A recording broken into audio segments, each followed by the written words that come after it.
Hello, welcome back to Frosthaven. I believe this is episode 12. We have just played a 3-turn mission, which was kind of wild. And now we are headed down from the entrance to this grotesque spire where uh, machinations, automatons? What do you call them? Machines. That's probably it. Where machines are carrying around like severed limbs and things, presumably to put them in some sort of fire to power some sort of machinery or spell or something. I don't know. We've headed into the basement to see what terrifying things are going on down here. This is a spire basement.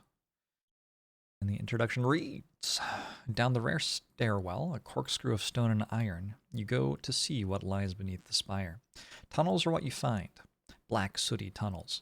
From what you can tell, they are purely functional, the stone passages scraped and marred by years of clumsy automatons passing through. But there is a smell in the air that stands out. It's a mix between funeral pyre and an alchemist's shop. Burnt fat, charred metal, and smoke. You can't see the beam's light from here, but you can hear its telltale hum. You wind through the tunnels, keeping alert for any sign of movement, but you soon discover that the workers down here have been disabled and now lie lifeless on the ground. It appears that they fell in the middle of their work, dropping where they stood and spilling whatever they'd been carrying. Their grisly cargo is strewn all over the floor. Legs with feet still attached, algox paws, vulpine torsos, all of it splayed out like a macabre trail of breadcrumbs. Sometimes I just stop being able to talk. It isn't until you turn the final corner that you see where all this butchery was headed. A hallway, heaped on both sides with discarded bodies and limbs. The humming noise is louder here, and the red glow reflects off the tunnel walls. The beam of energy is close. You move forward, but only manage a few steps before the ground stirs around you. Deathless bodies, ruined and hacked, rise up from the piles. Maimed and half-charred algox and humans, many of them lacking limbs and other essential parts, climb to their feet nonetheless and release weak, throaty groans. This is a more standard pitched battle. We have to kill all enemies, and then the scenario ends, and we begin the scenario with each character gaining poison. Although, ignore scenario effects? No. So my banner spear gets poison, but my drifter ignores scenario effects, my bone shaper ignores scenario effects, and my Deathwalker ignores scenario effects. So actually only my banner spear becomes poisoned. Anyway, the first room looks pretty exciting. There are 8 enemies here. There are also 2 traps. These hit for 5. So were my Bone Shaper to walk over on top of those, I could just one-shot living spirits because I have boots. Boots, which make it so traps deal damage to somebody else instead of me. I also have a renewing potion to get the boots back. So my Bone Shaper XCOM somehow moving forward quickly to deal damage to enemies with those traps could be a part of me getting through this room. Looks like a room that's going to reward area of effect attacks. Looks like a room where I am probably going to have to do a little bit of tanking. The enemies in this room are living bones who have, they are melee enemies. At least I assume they are primarily melee enemies. I've never fought them in Frosthaven, but have in Gloomhaven. I don't know if they're exactly the same. They have multi-targets. They have innate shield, they have innate multi-targets, 2 for the regulars and 3 for the elites.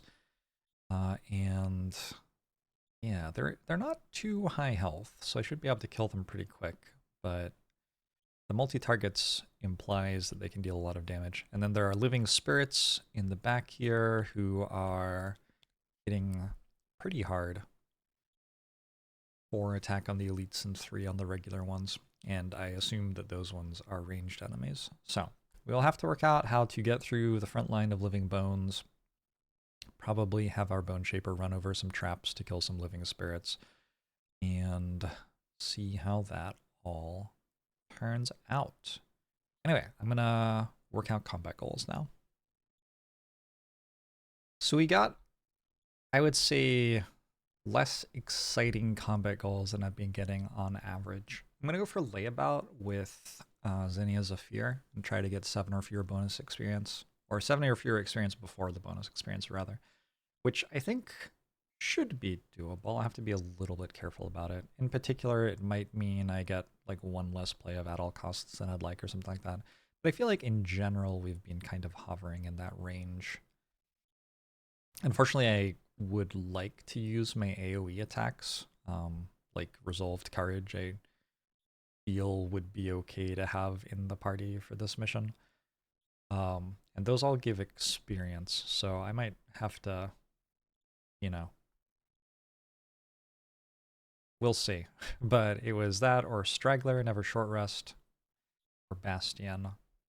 And those are both 1 check mark and seem like they might not be great, so. For Muck Duck, I'm going to go with Slowpoke, move no more than 2 hexes on each turn. I think this is... Obviously, it's restrictive, especially for a character who is largely melee-based, but comboing with Zinnia Zephyr, who can give Muck Duck additional moves, so I can move 2 hexes multiple times around, should be able to make do with that and get 2 perk check marks, and Muck Duck's only at 6 perk check marks so far, so catching up on that would be really nice. Perfectionist is the one I just dismissed. It was end the mission at full health, which feels a little hard to control. And then Sleeper, have 1 or more cards in your hand each time you rest. Also feels pretty restrictive, so. For XCOM, decided to go for Streamliner, have 5 or more total cards in your hand and discard pile at the end of the scenario. That just rewards you for playing well, really. I guess kind of limits you a little bit at the end where you'd like to maybe lose some cards to get bonus effects, but, you know, pretty good. Seemed better than Pedestrian, never enter a hex occupied by an ally, enemy, objective, or obstacle, which feels pretty hard to do in a 4-player party in such narrow corridors. Or Gambler, kill an enemy with an attack that has a disadvantage. I don't really make many attacks, so that's just going to be pretty hard to do. I did unlock a perk at the end of last mission with XCOM11, which means I can remove a -1 card and add another +0/1 curse card to my deck. That's what I'm going to be doing with that. And then for Achilles Tamir, I'm going to never use a potion, so no stamina potion for me. That was over Daredevil. Add 2 cards to your lost pile before your first rest. I think this is a little dubious. Probably doable. If I wasn't already at 12 out of 18 perks, maybe I go for it, but like I'm already almost maxed, so I don't feel like I have to take a super risky 2 checkmark battle goal. And also over Dawdler, never use your lowest initiative played card as your initiative card. This one also feels like probably doable, but quite risky in a mission I've never played before. We're now in missions I've never played before, which means I don't know how hard they are, which makes it much more difficult for me to tell when it's appropriate to be taking risks. So you're going to see me probably failing to maximize things like battle goals and combat loot, as well as I was earlier on in the campaign. And then pretty soon we're going to get into me piloting characters I've never played before in missions I've never played before. So at that point, like, it really will be all bets are off. Anyway, the mission is ready to go. I just need to work out what I'm doing turn 1, so I will work that out and see you in a bit. Okay, let's find out what the enemies do. I have some sort of turn here. I don't know that I can promise much. You know what? Actually, I'll put my Deathwalker all the way at the back. That makes more sense.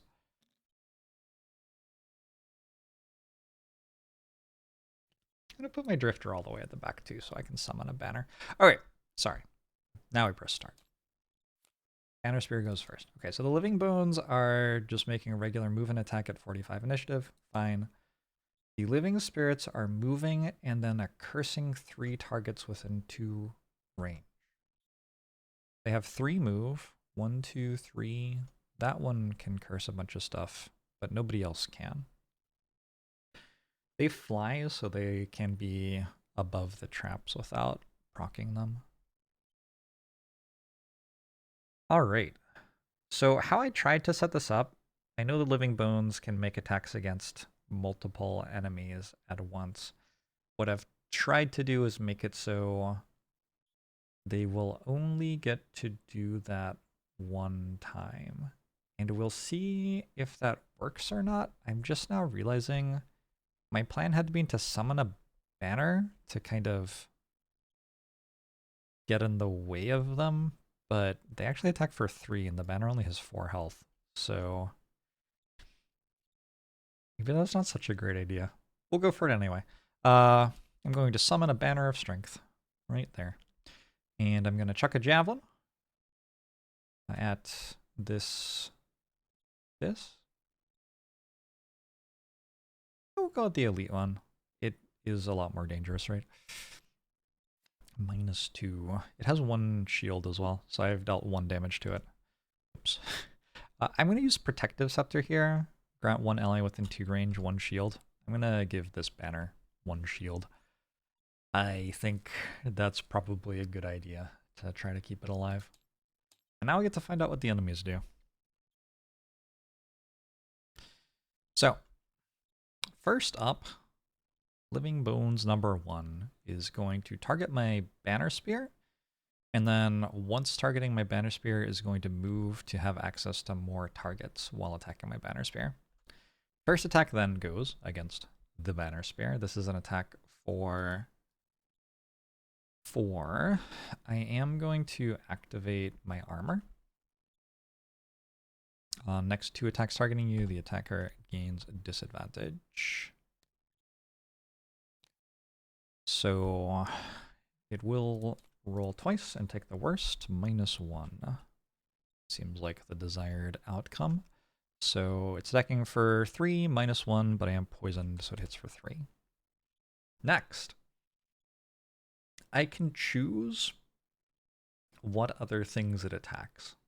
So actually I don't have to let it choose to attack my banner.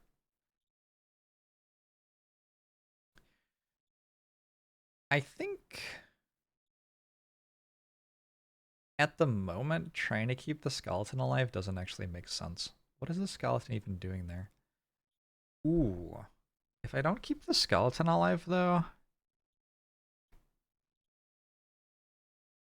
I actually fail to summon a wraith if I let it get 1 shot. Okay. Well, I guess I'll let it attack my banner. Please don't kill it. +0. Good. Okay. Banner has 1 shield, so it takes 2 damage. And then I will have it attack my Bone Shaper. Hey, great miss.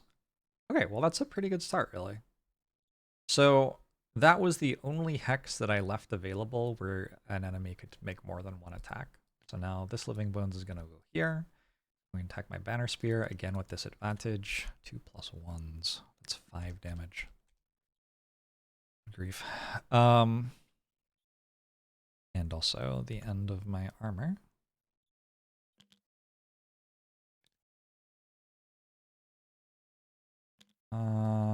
Maybe we just leave this like here or something. I don't know. I'll put it there. Might as well use a heater shield to take 1 less damage in there somewhere. Oops. That's the end of its move, though. Then this Living Bones, we got some skeleton on skeleton violence. It's attacking for 2 + 1. I will use my Warden's robes to make that only deal 1 damage. It's actually really important, because this way I don't let this other one get in and stop me from summoning a wraith. It attacks, it crits. That kills. Alright. Well, rest in peace, our skeleton who we summoned for free on turn 1. Still not like the end of the world. Is it great? I wouldn't say so. It's not quite the end of the world. I'm going to have an interesting time working out the rest of my turn. We are very cramped. There are a lot of skeletons breathing down our neck here. So the living spirits go now, and they can fly. Well, this one can fly 4 actually. 1, 2, 3, 4. Gets it to a point where it can curse 1 target. We're also channeling Frost. So we add a curse to our Banner Spear's attack modifier deck. And 1, 2, 3, 4. Doesn't quite get it close enough to curse anyone. 1, 2, 1, 2, 3.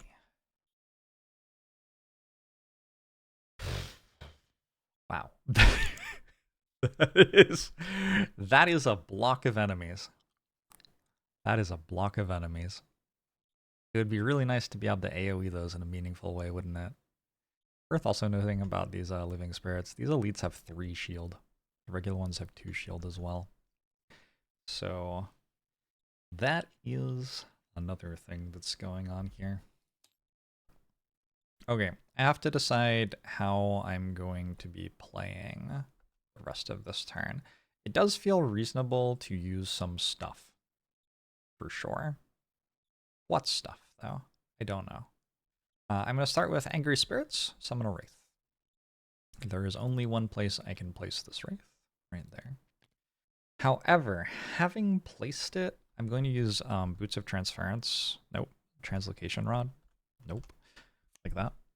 And I'm going to swap its place with my Drifter. That is fine. Good grief, that's a lot of enemies. This is what's called a target-rich environment. Okay. With that done, I also have the bottom half of Foul Remedy, which heals me for 1. No enemy has died this round, so I don't get to perform that twice. And then I have a Deathwalker. I grabbed Lingering Rot here. I could use it. So usually, I've been playing the top half of Call to the Abyss, and then that is in play for the rest of the mission. And then I don't really have much to do with the bottom half of a card. I've often been playing the one which lets me consume a shadow to make an attack deal +2 damage, but like it's kind of slow and not that great. And the thought was that I would use the bottom half of Lingering Rot to move and poison something. But we are in a bit of a mosh pit, so there isn't any ability to move here. My thought was I could actually use the top half of Lingering Rot and attack for 3 on all adjacent enemies and poison them all. It gets 4 attacks. It means that I don't get to keep Call to the Abyss, though. I think I'd rather not. I don't think that these enemies are representing that much danger to me, but I mean, holy shit, I'm possibly wrong. There's a lot of enemies. For my Drifter, I am going to gain 2 Retaliate against attacks and gain 2 damage on my own attacks. And I could poison something if I felt so inclined. Sure, let's poison this as well. It's the end of my potion, but getting a poison on that feels pretty relevant. And then that is already the end of the turn. I wonder if the missions get harder as you as you go through the campaign, or are these enemies just meant to be easy to deal with? Remember the first mission? On the first mission, there were 4 enemies in the first room, and now there are 8 enemies in the first room, and I don't feel like these enemies are half as threatening. Anyway, we'll call that a turn and go next.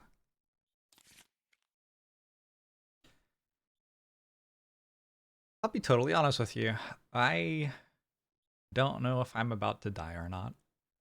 Feels like it depends a lot on what the enemies do, and I don't actually know what options the enemies have for things they can do. My Drifter is going to be very tanky, as long as he gets to move before the enemies go. The rest of the team, I don't know. I don't know. We'll see. What happens? The living spirits move at 22.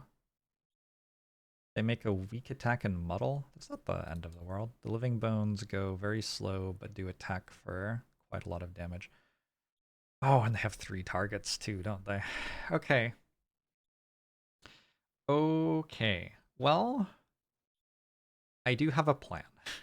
I certainly do have a plan. Let's see if I can execute it. I could actually, I guess, instead of prudent preparation, I could just attack here.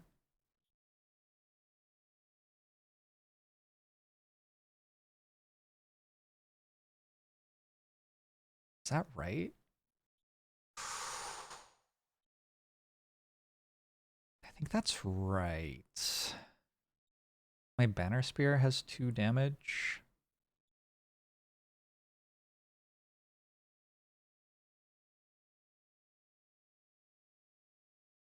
Okay. This turn's gonna be sweet. One way or another. Either I'm going to die or or they are. I'm putting Unbreakable into play so I get 1 shield on incoming attacks. I also have 2 retaliate against incoming attacks already. I guess I should probably use Protective Scepter now instead of later. So let's use this targeting, guess, my Banner Spear, who's already down to 5 health. That's a little bit low. And then I had been planning to use the top half of Prudent Preparation to grab another Retaliate and a shield. God, that just seems so good. Can I really ever not do that? I don't think I can not do that. Okay, I'll do that. So I have 3 Retaliate and 2 shield against incoming attacks. That seems pretty good. I'll put this as a consistent card in play then. Drifter is going to do some tanking. Next up, we have our Banner Spear. And my thought was the tip of the spear is probably pretty good here. It has 3 pierce. The enemies have a lot of shield. So I'm going to use tip of the spear. I'm going to... The Living Spirit, how much does it attack for? 3? And I have 2 shield. It's not that big a deal. Anyway, I'm going to use the +1 damage on this.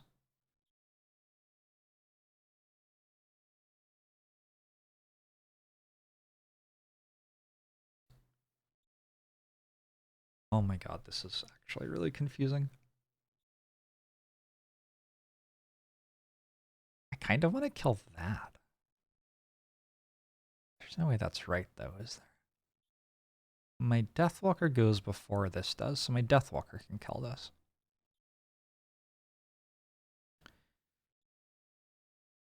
This has 7 health.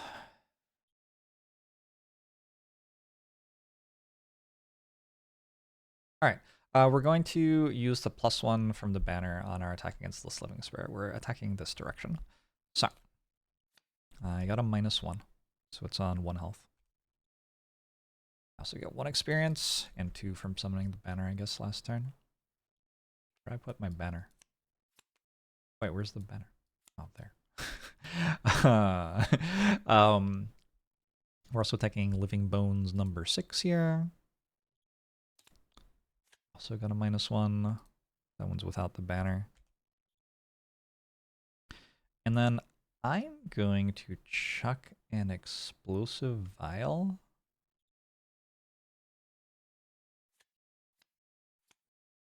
To deal 2 damage to this Living Bones.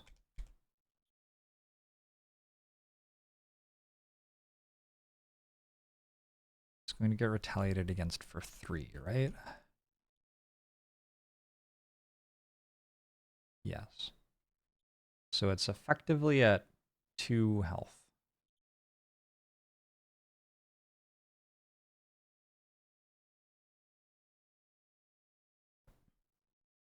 Okay.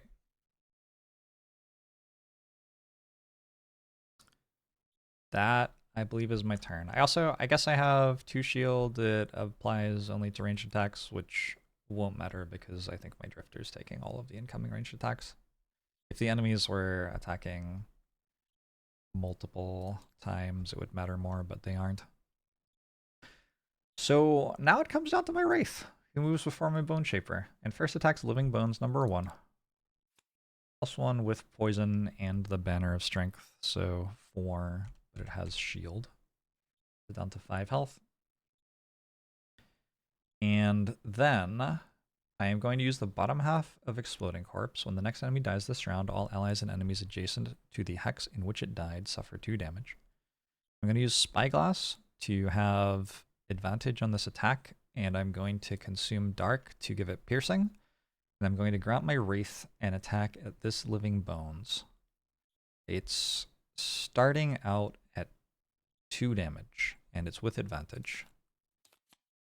+1 or +0 in Curse.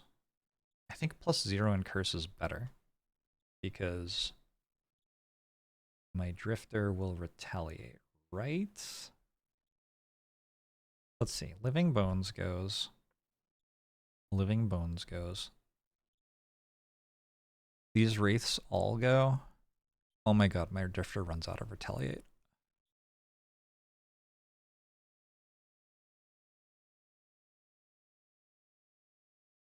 Do I have to retaliate?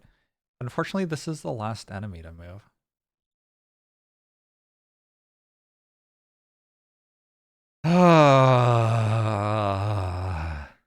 That is very upsetting.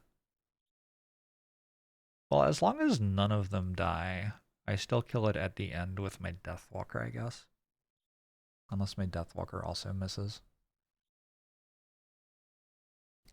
I think I have to deal 3 damage then, so we'll take the +1. Is that 2? My Bone Shaper's turn, I believe, is now done. And the next time an enemy dies this round, all allies and enemies adjacent to the hex in which it died suffer 2 damage. Okay. Living Spirits go now. They are allowed to move, and then they make ranged attacks against my Drifter. Oh, interesting. This one dies immediately. Okay. I have 2 range on my Retaliate. I forgot. So this one attacks the Drifter. The +0. The attack is for 4 at the start, -1 to 3. Drifter has 2 shield. So we'll take 1 damage and get muddled. And then Retaliate 2. The Living Spirit dies. The Living Bones dies. This takes 2. This takes 2 from explosions. And we advance a couple of cards. That was... I mean, that was substantial, right? That was... Some things just happened. Some things just happened for sure. Note that this Retaliate is at 2 range, whereas this Retaliate's only at 1 range. So I'm retaliating 3 against melee attacks and 2 against attacks at range 2. Alright, cool. We can also discard Exploding Corpse now because it's done its thing. Next enemy. Living Spirit number 9 also attacks my Drifter. +1 on its attack. So it attacks for 4, but I have 2 shield.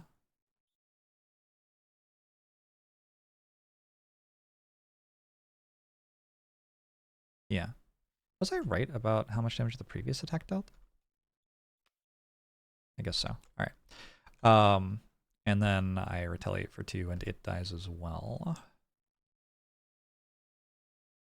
Doing some drifting right now.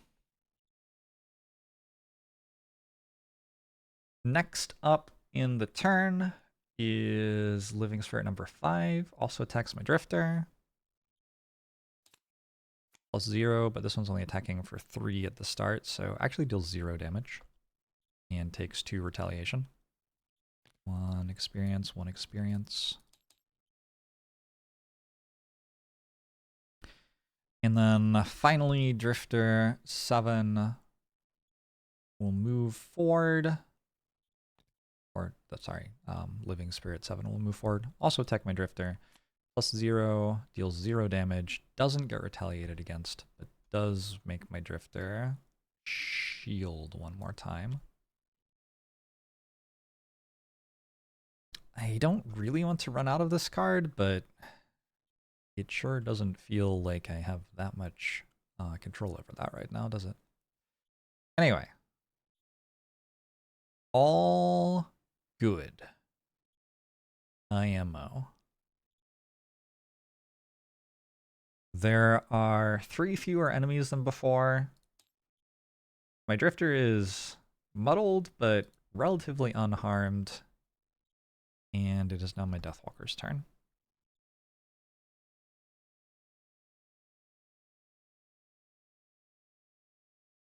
And all I really have to do with my Deathwalker is throw this Black Barrage out, which is not really going to do that much, unfortunately. We're going to... It attacks 2 targets. Oh, I've used the wrong one. I've used the one that only attacks 1 target again. Oh well. I'm going to mark this for death then and attack it for 4 damage when you count the banner and the poison. Whoa, I never... Oh, my Deathwalker got a perk as well, so I'm removing the -2 card from the attack modifier deck and adding a +0 card. That's the perk that I am taking. Check that. And I forgot to check this as well. Okay, now we can draw. +2. Whoa. 2, 3, 4, 5, 6. Does that actually kill? Oh, damn. When I kill, I also get to place a shadow. So next turn I can start using shadows for things.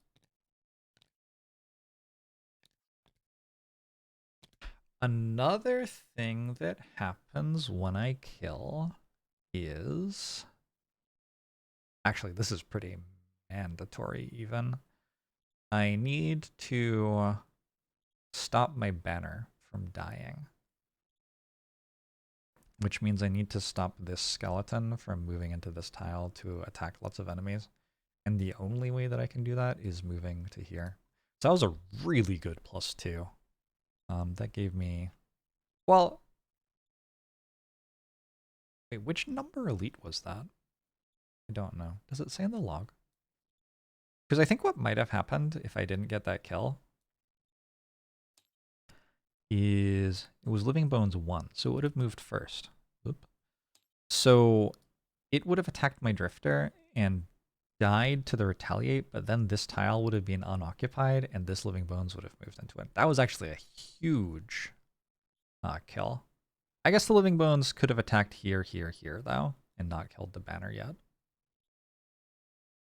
Since I'm moving up to here, and I have the thing where enemies get disadvantage of me if I'm in a shadow, I might as well put the shadow there, actually, so I get to stand in it. And with the card that I have to move with, I channel Dark. I wasn't assuming that I'd actually get a move out of that as well. Seemed like the enemies were quite densely packed. Hard to move forward into them. Okay. Well, I'm gonna say that worked kind of okay. That was a pretty good turn for me. The Living Bones go now. They do not need to move. This is going to make an attack against my Banner Spear, who is on 5 health and poisoned. So, some reason for concern. And also, I think out of disadvantage already. I do have Deathproof Charm if needed. I rolled a +1, so I believe it is needed. This is only against ranged attacks. Just put that in the discard pile at this point. Yeah, so we'll use a Deathproof Charm to stop that damage from incoming. Then we also have an attack with disadvantage against my Deathwalker. That's a crit miss. Okay, one of them neutralized. The other Living Bones does want to move, so it can attack more targets. We'll first attack my Drifter. A -2 modifier on an attack for 3. Wait a second. This attack starts at 4 and then 5. Okay, yes. Yeah, it just barely was enough to kill. Takes 3 retaliate, doesn't deal any damage.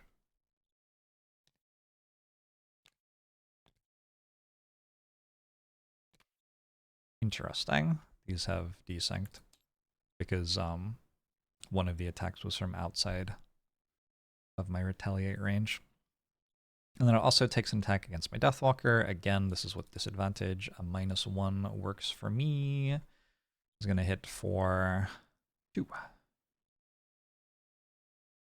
And I don't think my Deathwalker has an item that does anything about that. Nope. The Traveling Cloak just gives me +1 max HP at the start of the fight. Okay, that was an excellent start to the mission. That was, I mean, I'm not saying that in terms of like how well it's going for me. I'm saying that in terms of like, that was really sweet. I really enjoyed that a lot. Hopefully on round 3 we can clean these enemies up, and then it is just a matter of like wandering over to the door and who knows what's in the next room. This is really cool. I have so many more toys than I did at the start of the campaign, but I'm still being tested with like all of them. Like it didn't get easier because I have extra resources to do everything with. It became necessary to use all of my extra resources to do stuff instead. The living spirits are making a ranged attack. The living bones are attacking one enemy with all of their attacks, but I move all of my people first. I'm going to start here with Unbreakable Wall for my banner spear. So I'm here. I have an ally here, which means I can attack this tile, and this tile. And that is what I'm going to do. And I'm going to start with attacking the elite with +1 damage from the banner. 0, so that hits for 3 after you consider its shield. And it gets pushed 1. Then I'll attack the other one without the +1 for the banner. +2, it's dead. I actually didn't want to kill it, weirdly. But okay, it's dead.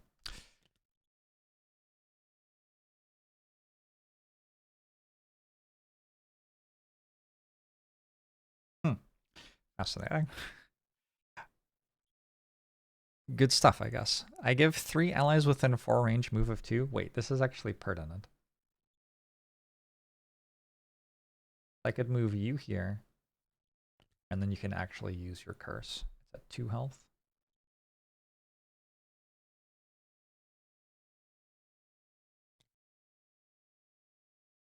Move my Deathwalker here. Move my Drifter here. Move my Banner of Strength here. Was that too many allies? I think that was too many allies. I think we cannot move the Drifter as well. That's fine. So I moved the Bone Shaper, the Deathwalker, and the Banner. That is allowed. Okay, really cool turn. Now, my Bone Shaper, the first thing that happens on my Bone Shaper's turn is my Wraith moves forward, and it's actually going to shoot at the Living Spirit, not at the Living Bones, because the Living Spirit has lower initiative, and now they are equidistant. The Living Spirit has 2 shield, but the Wraith is attacking for 2, so I just need a +1 on this attack. Well, -1 isn't it? Wait, that's a card from a debuff from a previous mission that never got removed. You can tell from the star on it. Okay. Try again. +1. Okay. Excellent. So that gets a kill, which doesn't have any further consequence right now. Then I'm going to use Bone Dagger. I'm going to target this here Living Bones, add a curse to the enemy deck, and throw my mark on this. If the target dies this round, I immediately play a card from my discard pile to perform a summon action of the card, reducing any damage I suffer by 2. Also, I forgot to get 2 experience for summoning an Angry Spirit on turn 1. Did I remember to make dark? Probably. Whew. Then I'm going to use that top half of Flow of the Black River, which just heals me for 2. I guess I was only 1 short of full health anyway. do some drifting. So I would certainly like to kill this enemy. It appears that I can. Next question is, how would I like to kill it? I think I'm good with...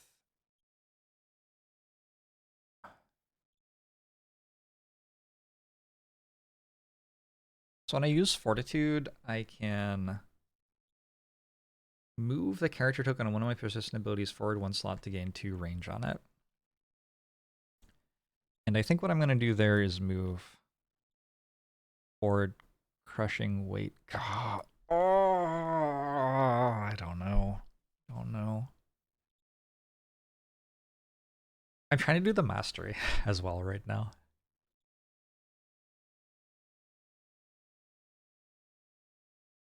I want to move forward Relentless. So now the cards which are about me getting hit are at 6. And what I need to do is I need to play the other card which cares about me making melee attacks, and then I need to make 5 melee attacks. 5 melee attacks against targets who have a friend next to them, actually. So that's, I guess, harder than I was making it out to be. But I also have Fortitude to adjust. We'll see. We'll see. Anyway, I am muddled, so I'm attacking with disadvantage here. -1, but it's an attack for 3, 4, actually, with Pierce. That still kills my friend the Living Bones. And that lets me summon from my discard pile 1 Skeleton. I got an experience for doing that. Bone Dagger goes into the discard pile. And my Drifter then gets to move. I could move so I was adjacent to exactly 1 enemy, but if I did, unfortunately, it would result in me failing at Slowpoke. So instead I'll just move 2. Up a loot token. 18 cards left in the loot deck. Maybe it'll be one of those missions. My Drifter done. Deathwalker goes now. I had planned for this turn to be going differently when I got to my Deathwalker's turn. I guess what I'll do is make a melee attack with Fluid Knight. This has 2 shield, so a melee attack for 3 actually is relevant. I will also mark it for death, which is relevant too. 2 shield, I'm attacking for 3. I just need a +2 again. How hard could that be? Given that the +2 is already in play, I think it's actually impossible. So we have hit it down to 1 health. Then I'm going to go 1, 2, 3, 4. Or I could stand still. What is my looting plan here? Looks like all of the loot is in here. So I could loot using my Bone Shaper's card, which grants a summon a loot.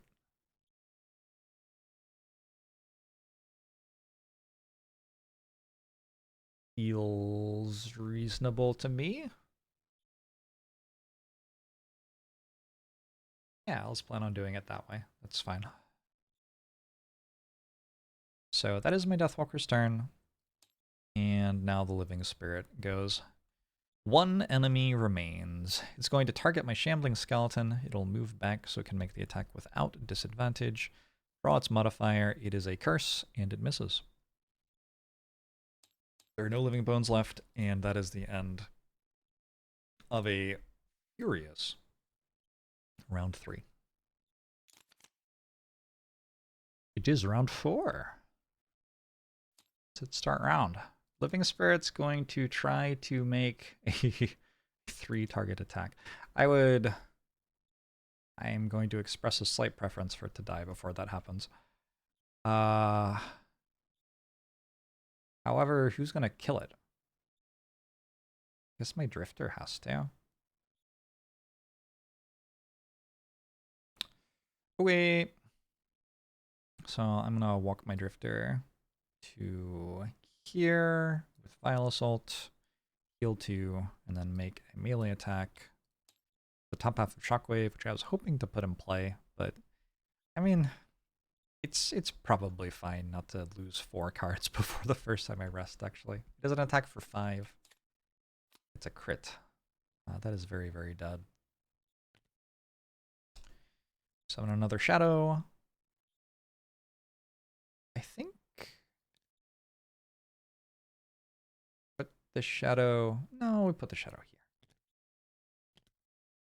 Just get it closer to the next room. Okay, I have successfully cleaned up all the enemies. Not bad. Now, can we pick up all the loot? Probably. My Banner Sphere's turn, I am moving onto this Shadow. And I'm granting 2 allies within 2 range moves of 2. I'll move this Banner here. I'll move this Bone Shaper here. And then I'm using at all costs, believe it or not, even though I am currently at like 1 HP.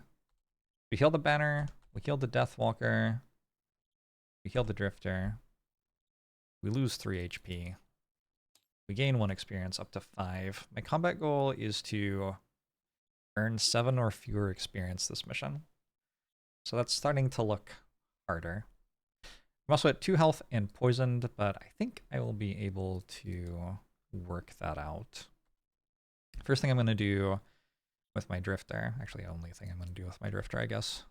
I'll move here to be slightly more out of the way, but then I'm going to heal myself for 2 and all allies occupying hexes with a Shadow for 2 as well, which is my Banner Spear.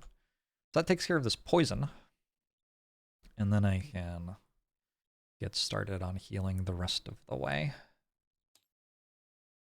The poison was the scenario effect. We started with that poison before the start of round 1, so this entire time I've been like trying to work out how do I heal my Banner Spear a little bit to get rid of the poison. Because it isn't that easy. A lot of my healing is on my Banner Spear, and there hasn't been a good moment to target myself with it. First thing that happens on my Bone Shaper's turn is this Wraith moves. Well, I mean, we'll work on that. I'm going to use the bottom half of Eternal Torment. I will use the top half of the Decaying Will to channel Earth, I guess. I believe I can do that. Bottom half of Eternal Torment grants one of my summons a loot of all of their surrounding tiles. I'm going to use the Wraith. It's these 2 and these 2. I guess also this one, although I guess I would have picked that up by just ending turn anyway. That is, unless I am mistaken, 5 loot pouches. Is there one more somewhere? Have I gotten 2 loot pouches already? There were 8 enemies. Coin, metal. Oh, okay. Yeah, I have. So I got 5 loot pouches. 1, 2, 3, 4. Yo. 5. Okay, let's unwind what just happened here. I just got the random item. That's pretty incredible. I just got a flame fruit. Never seen this potion resource before, I don't think. That is another alchemy resource toward my retirement quest. So we're actually getting kind of close to retiring here as well. When I get a random item, I get to open the chest, and I get to use this for the rest of the mission. During your turn, perform teleport 4 must end in a hex adjacent to an enemy. You know, that's pretty cool. So this is an extra thing that I have.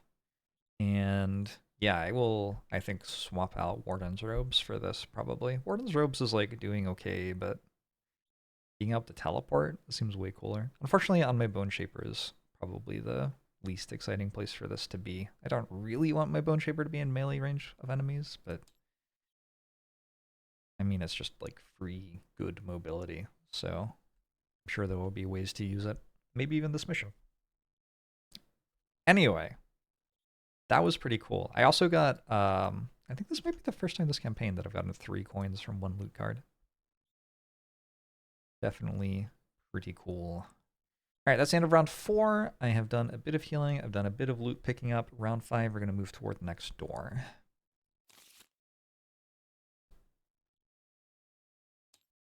Yeah, this one should be a pretty straightforward quick turn.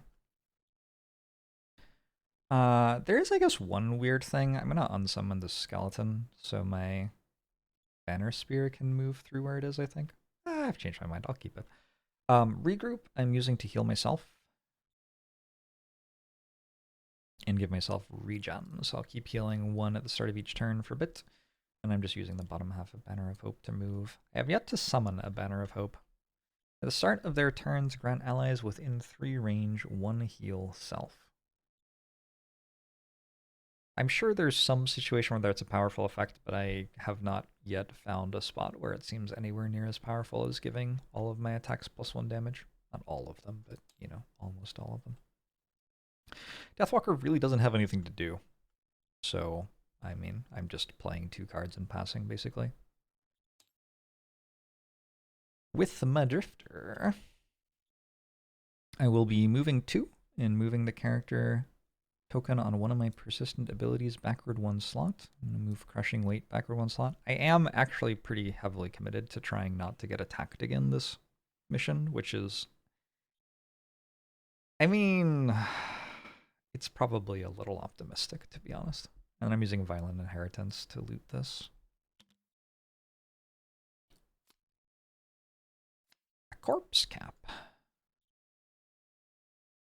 Man. That could have gone on XCOM as well. That would have been 4 out of 5 already. Oh well. Good turn for you. And speaking of XCOM, we're just making a move for 4 toward the door out of here.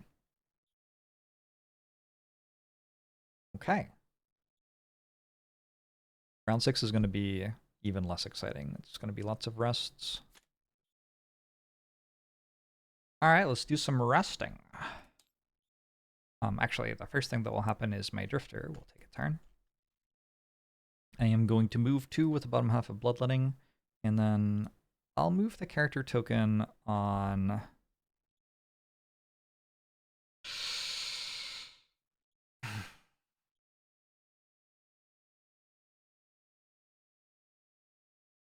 Gah. I guess I won't touch a character token. It's probably gonna blow up in my face, but I'd really like to try to get 4 persistent cards done. End a scenario with your character tokens on last slots of 4 persistent abilities. By the way, never perform a move ability or attack with a value less than 4 and perform at least 1 move or attack ability each round. I really feel like I could have done that last mission. Last mission was 3 turns long. Feels like a bit of a mess. Oh well. Yeah. Yeah, I guess we'll just stick with that.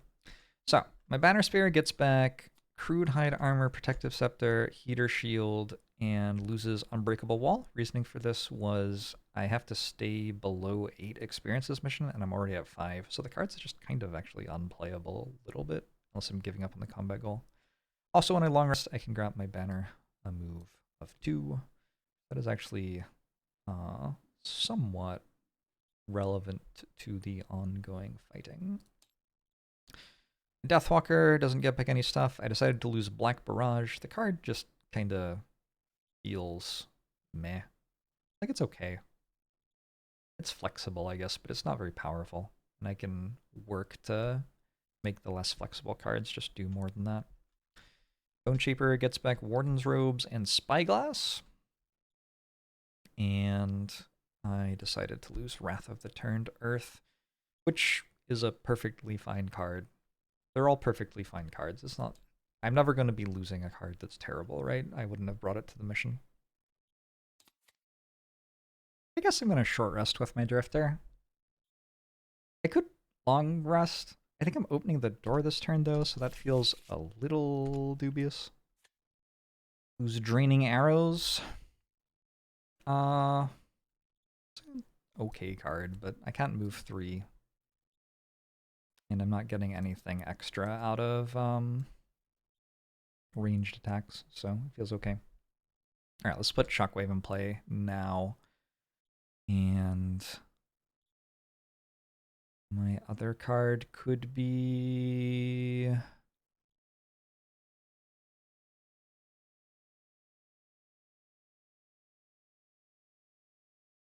There are any number of things that don't do anything. I'll just use the bottom half as sustained momentum maybe to, like I said, not do anything.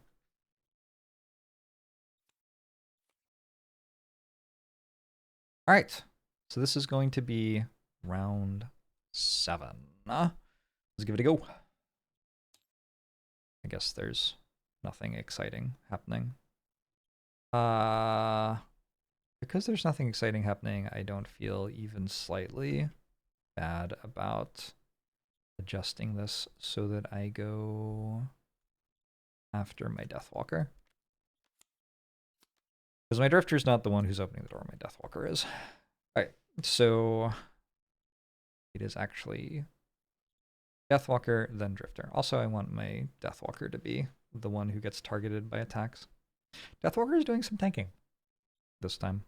Hopefully not tons. First thing I do this turn is I use the bottom half of Rest in the Shade to make a move for 2. And the first part of that is I open the store. Okay, that's sort of what I was thinking might be happening in this room. Not a lot of enemies nearby. I'm trying to decide if that's maybe a good spot to end this one. I probably want to break this up into 2 parts. Or shall we just go for it and get it done in one shot? This room looks sweet. I'll just go ahead and get it all recorded in one go.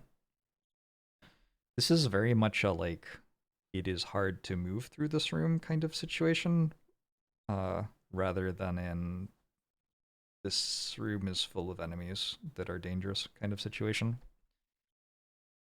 So that works for me. Let's see what they're doing. Living Bones are moving and attacking right after I take my move. I did do this right, yeah? 27 is more than 26, okay. Good. Yes, they are moving and attacking right after I take my move. And then the Living Spirits are going to move and attack at range 3. So this moves 4. 1, 2, 3, 4, and then attack at range 3. Oh, that actually would hit me. 1, 2, 3, 4, attack at range 3. So only one of them can get the attack off, but one of them will get an attack on me. I think that that's fine, though. It doesn't achieve anything to move through the door because these can attack multiple targets. I just realized both of them are getting to me. Hasty Assault, they have +1 movement. Actually a lot more incoming damage than I was expecting. Okay. I'm not going to move anymore this turn. I'm going to play the top half of Eclipse to place 3 shadows and hexes within 3 range of me. So one of those is going right in the tile I'm in. So enemies have disadvantage on their attacks. One of them is going up here, so I can attack the Living Spirits. And probably the other one is going, like, here. Do a little bit of hedging. That's my Deathwalker's turn. Wait, the Living Bones go now. My Drifter goes before the Living Spirits, which is not really favorable to me. Anyway, Living Bones go. They have move of 5. 1, 2, 3, 4. Can't get through, though. Attack. They're only attacking for 2 damage, and with disadvantage. +0 or +1. I guess that's 2 damage. +1 or +1? Oh my god. I guess that's 3 damage. Living Bones done. Alright, now my Drifter is going to take a turn. So I'm going to put Shockwave into play. When I make attacks against melee enemies, I deal +2 damage, and if there's... When I make melee attacks against any enemy, sorry, I deal +2 damage, and if there is another enemy next to it, I will also deal 2 damage to that enemy. And then Vile Assault just lets me move 2. I don't know. That feels mostly irrelevant. I'll move here, though. Actually, well, I think here's fine. Okay, now the Living Spirits go. I do kind of feel like they did a good job of attacking me. These enemies have done a good job of attacking me in general. This moves 4 and has attacks with disadvantage against my Deathwalker. It's attacking for a base of 4 damage, and I have 3 health. 0 or +2. Alright, I'm burning a card. Unexpected, to be honest. Let's burn... I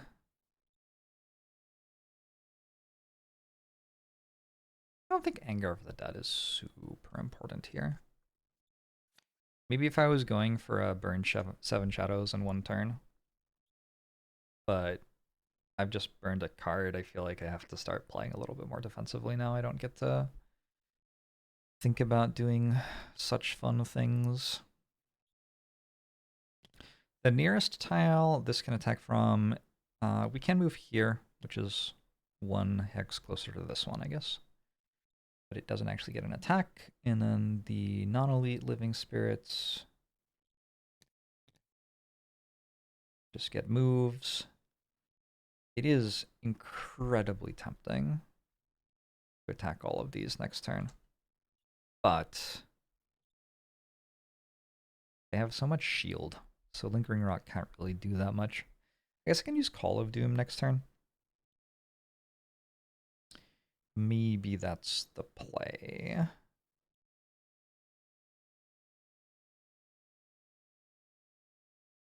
Unfortunately, none of my moves let me move a shadow.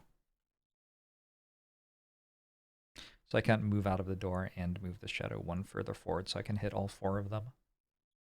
Also, hitting all 4 of them doesn't even like do that much because they have shield. It muddles them, but they're already attacking me with disadvantage. I guess my Deathwalker won't be the person in the doorway anymore at that point. First thing that happens in my Bone Shaper's turn is the Wraith moves and the Skeleton moves. I can teleport in.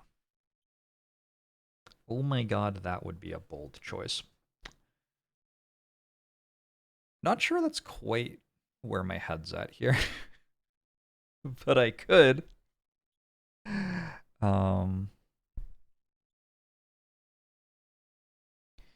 What if I used Boots of Transference to swap my Deathwalker and my Banner Spear right now?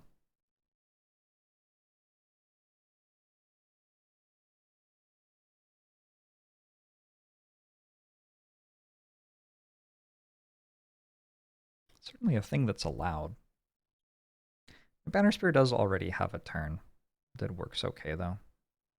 So I think what I'm going to do is I'm going to use the bottom half of Transfer Essence to heal 4 or 5 here. 1, 2, 3, 4, 5. It's really tempting to use Blinking Cape to like get into the middle of the enemies and summon a skeleton and just go wild. It doesn't feel right is the thing that I'm struggling with. I think if it doesn't feel right, maybe I'm not meant to do it. We'll probably just try to keep holding this doorway with my Deathwalker and see how we do. I take 2 damage when I transfer Essence. I take another 2 damage if I summon a skeleton, which I guess I'm going to do. Is there, like, can I change that number somehow? I can call it 2 this way. And then if I check the notes, I will be able to tell which card it's actually attached to. Huh. Yeah. The doorway stops them from attacking me as effectively, but also it stops me from attacking them as effectively. So, double-edged. Banner Spear is moving. I used tip of the spear to make this move, which means I don't have access to it. And then I will make a ranged attack. I will attack for 3 damage with advantage against Living Bones. Trying to think why there would be a difference. I guess Living Bones 3 sets up a better corpse explosion, so we'll do Living Bones 3. Attack modifier +1. So 3, 4, 1, 2, 3 after shield. Someone's light, and that's the end of round 7. You know, I feel strong, but I also feel a lot like something's gone wrong here. It's probably okay. I think my drifter actually gets to kind of go ham next turn. I have no real idea of whether this is going to work or not, but we're sure gonna try it. Ooh, all of my people moved before they did. The living spirits are trying to attack 3 targets. I don't know if I'm down for that. It's a bit iffy. The living bones are going to stand still and attack for +2. Alright, so they just kind of get in the way of the living spirits, actually. I think I have a pretty good turn here, then. I'm going to start with my Deathwalker. Deathwalker is where this all starts. I have 11 initiative with Deepening Despair, just to have 11 initiative with Deepening Despair, I think.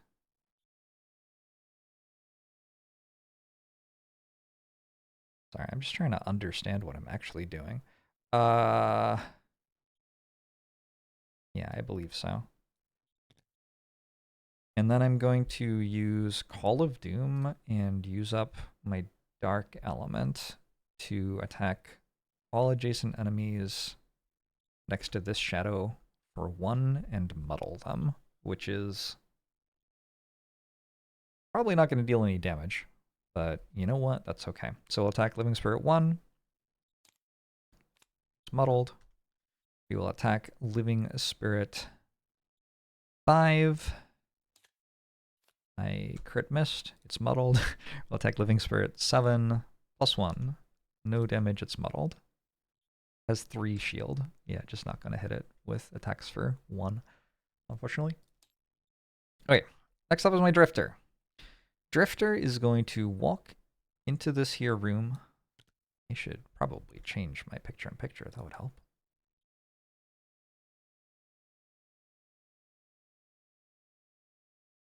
All right. Walk into the room and attack with Bloodletting. It's an attack for 6 damage to start. I don't mind this Living Bones being here and alive, so I think I'll make the attack against this one. 6 damage +1 is 7. +2 experience. And I deal 6 to this. 1, 2, 3, 4, 5, 6, and splash 2 onto this. Now my Drifter is absolutely standing right there, about to get killed by everything. I am aware and have noticed. However, I have a plan. And the plan is for my Banner Spear to change where all my people are standing. So I'm going to move, first off, a heal, I guess. And then I'm going to move here with my Banner Spear. It's a move for 2. I'm going to move here with my Drifter, another move for 2. I can move 1 other ally in range 2 tiles. I think I've run out of reasons to care about moving an ally within range. I think that might just be it. Maybe we move you back, actually. I have to, like, hold on. Are we in a situation where I need the Bone Shaper there so that they can choose to attack my Bone Shaper instead of my Drifter? Here's what I can do. I can move my Deathwalker up there and then move my Drifter here instead. And now my Drifter is no longer in danger of being attacked. Yeah, there's a solution for you. Okay. And then I also have a Javelin. It only has range 3, so I have to attack either this thing or this thing. I'll attack the one that's on 3 health. +1 damage. It is dead. Channels air. Next, my Bone Shaper turn. Bone Shaper's turn. First thing that happens in my Bone Shaper's turn is the Wraith moves, and it can attack this Living Bones through the doorway. We do have line of sight there. +1 damage. So 1, 2, 3. It's for 2. I have 2 skeletons. This one moves first, and we'll move here. And then this one moves in and makes a big attack. Big in quotation marks attack. That is enough to kill, though. Okay.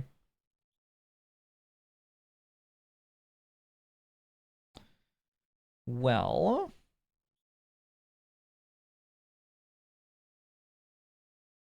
we kind of killed all the shit before the enemy's turn happened. I was going to use Bone Dagger here, but I'm not really sure what I thought it was going to achieve. I guess I don't know why I was going to use Bone Dagger, actually. What I thought I was doing was using this to make my skeleton walk back again. But I guess I needed to change the initiative. Yeah, I needed to change the initiative is why I didn't do that in the end. Okay, I will use the top half of Eternal Torment to put a curse in the monster deck. And I will, I guess, just move 2 to here.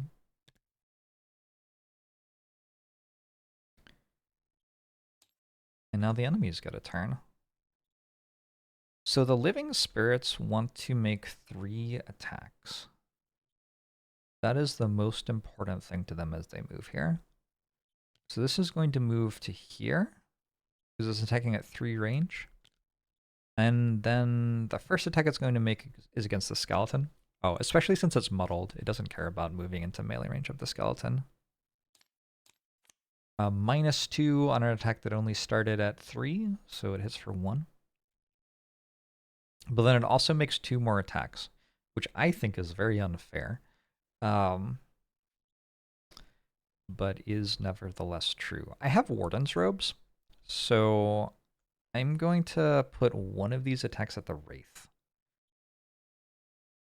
The Wraith has 2 shield, which means if I get a -1, it is muddled. If I get a -1, it just doesn't do anything. Cool. Okay, that's excellent. And then the last attack, I think, should go at my Deathwalker. Again, it's muddled +0, so that one hits for 3.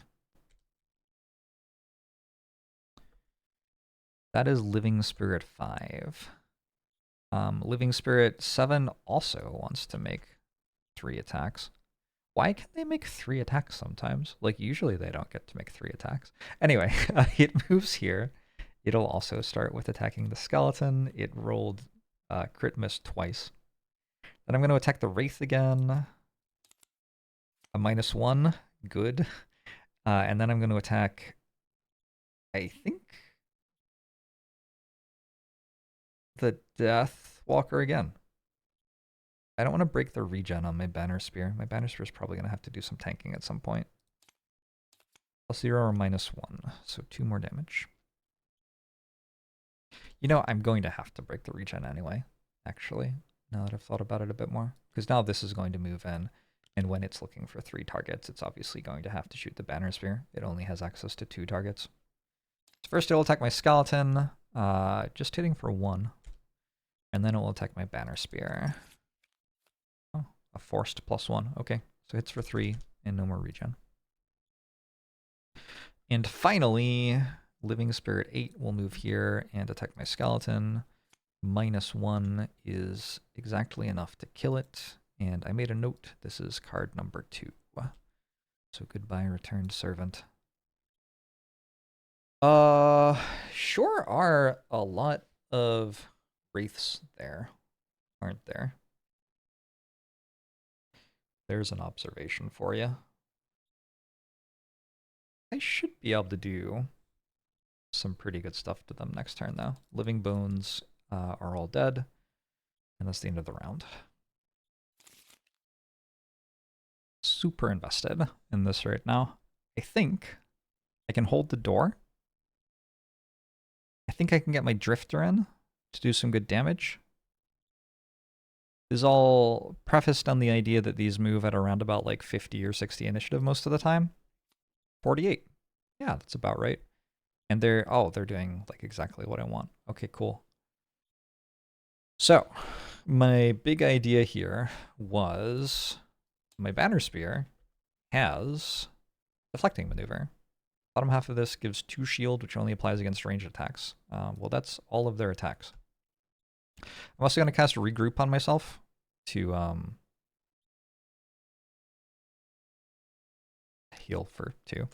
I'm assuming that this regen will fall off at some point during the turn, but like I'm going to put it there anyway, I guess. A protective scepter still. Oh well. Guess it's worth noting that these are no longer muddled.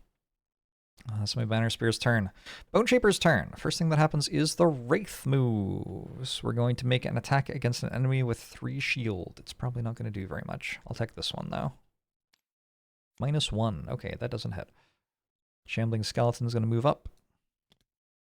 And then I'm going to use the bottom half of Exploding Corpse. When the next enemy dies this round, all allies and enemies adjacent to the hex in which it died suffer 2 damage.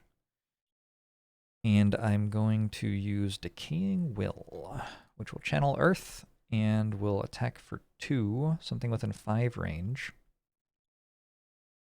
I think it's got to be this one. Presumably not dealing any damage, but it is now poisoned. And that's the bigger deal. Next, my Deathwalker goes. So my Deathwalker is just going to use Fluid Knight. I will play Strength of the Abyss. Just like wondering how many cards I have left. Hopefully enough. 3 cards in there, 1 card there, 2 cards here. Hopefully just barely enough. Ooh, I don't know. It's kind of important that this kills, but not.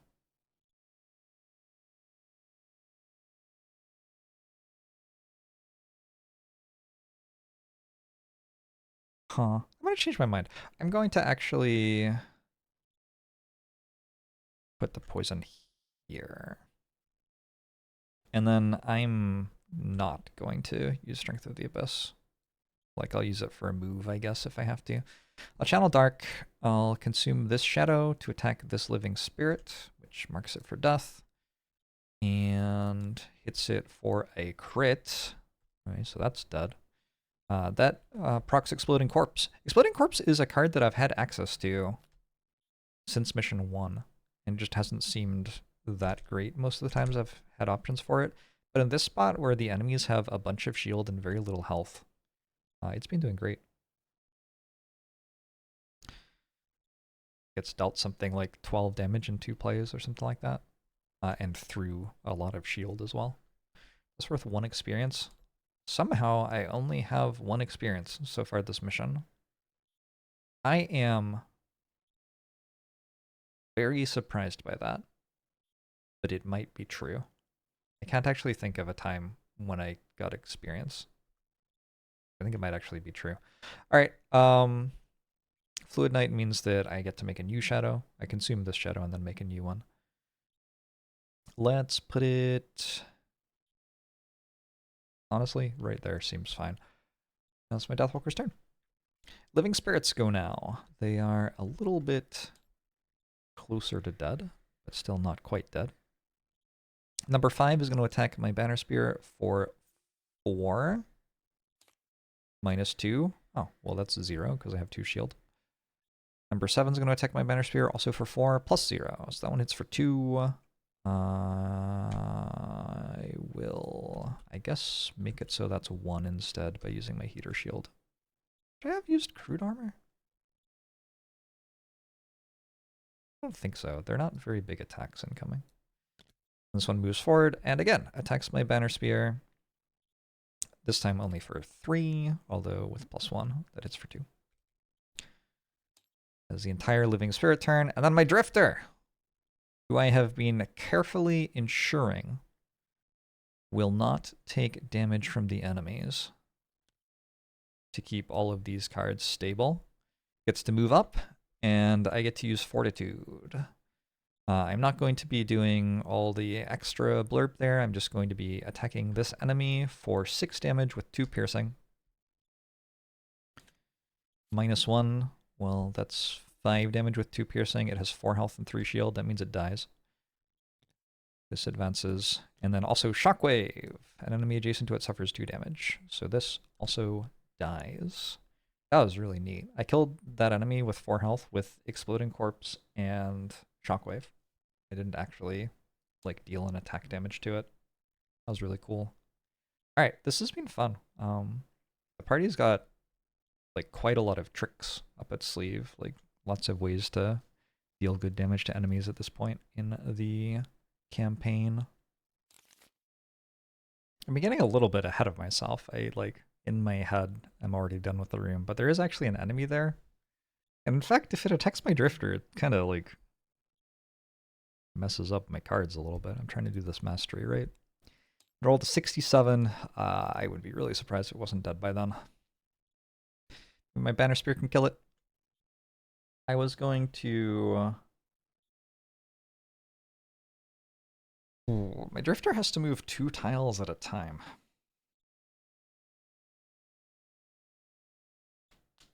I think I have to cheat a little bit to get my Drifter to the next room. Fortunately, I can cheat a little bit to get my Drifter to the next room. But yeah, it's going to take a while to walk through all of this. I'm going to chuck a pinning charge at this enemy. It has 1 health left and only 2 shield. So an attack for 3 is going to kill it on a +0. The 2x is plenty. Then I'm going to move 2.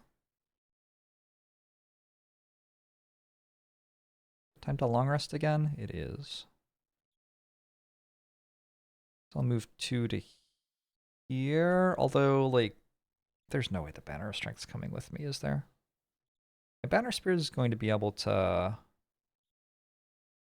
move to the next room, I think.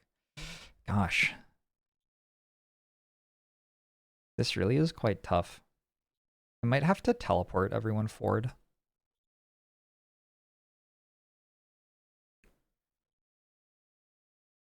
Is there a way for my Drifter to put a shadow somewhere? Let me just do some thinking here. Like I have move all shadows up to 6 hexes. So I can use the bottom half of that card to move all shadows. And I can use this card to... Okay, so I can like kind of teleport through the entire room. It's going to require that my Drifter burns 2 cards, but I think that is just kind of what I'm signed up for here. I'm wondering then if I can actually get the loot with my Bone Shaper, since my Bone Shaper is still on this quest to find specific loot. I think I should be able to. All right, so I won't move my banner spear, actually. My banner spear will just hang out right here. Great. Bone Shaper's turn. Wraith moves. Sure, you can move there. And then... I'm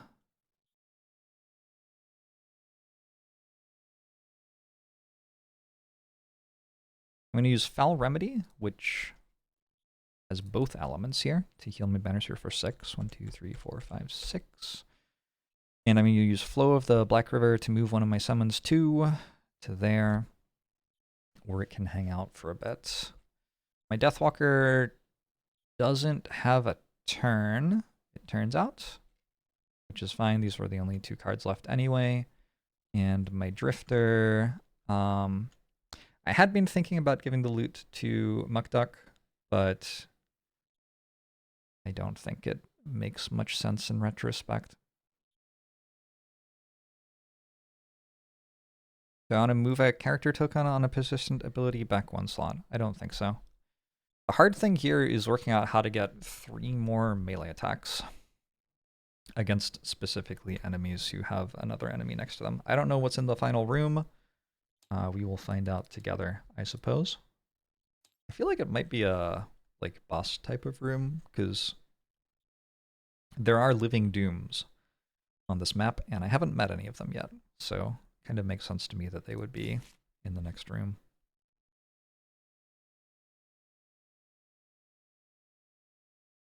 Given that there is no urgency of any sort here, and every single person needs to rest in some sort of way, I don't think there's a reason not to just long rest with everybody. The only reason I can think of is my Deathwalker has to play 2 cards. I have to move all the shadows, and then the next turn I have to turn them all into teleportation portals. So I guess there's an argument for short resting with my Deathwalker. The problem is if I lose one of the 2 cards that I need to play, I think my entire party kind of is stuck here at that point. So I think I have to long rest so that I get to choose which card I'm losing. I have a stamina potion. I wonder. I think if you're long resting, you do take a turn, so it's possible that you could reclaim a card. Or sorry, if you're short resting. No, if you're short resting, you don't take a turn when you short rest. During my turn, though, I could have reclaimed one of the cards that I needed, and that way, when I short rested, if I hit the other card that I hadn't reclaimed, I could reroll, and otherwise, if I just don't reroll, I'm safe. But it's all moot anyway, because I want to use Prohibitionist this fight. So yeah, everybody gets a long rest, I guess. Let me work out what I'm losing. Alright, we have queued up some long rests. With my Banner Spear, I'm going to lose Driving Inspiration, which is fine, but uninspiring. Ironic, given its name. I'm going to lose Precision Aim with my Drifter. I'm really hoping I don't have to move back character tokens on any of my persistent abilities, and the top half of it is just not relevant. Losing Foul Remedy with my Bone Shaper. At this point, I don't think we're going to be doing as much healing anymore. Everybody's at close to full anyway. I'm going to lose Lingering Rot on my Deathwalker. I'm not going to have that many shadows in the final room. And I'm kind of anticipating that it won't have 8 enemies in it, but I might be wrong. I don't know. I feel like this mission is balanced such that the final room won't be that hard because of how hard it was to move through this room and stuff. Anyway, I will queue up my round 11. Incredible. I immediately want to play Foul Remedy as my next card. You know what? I'm okay with playing Foul Remedy as my next card. Let's lose Flow of the Black River instead. Nothing has changed between decision making, so that seems fine.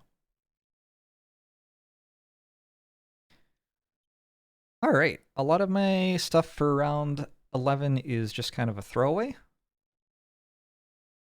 I'm sorry, why is everybody long resting? That isn't right. Maybe I didn't press end round. Oh god. Hold on, I have to fix this, I guess.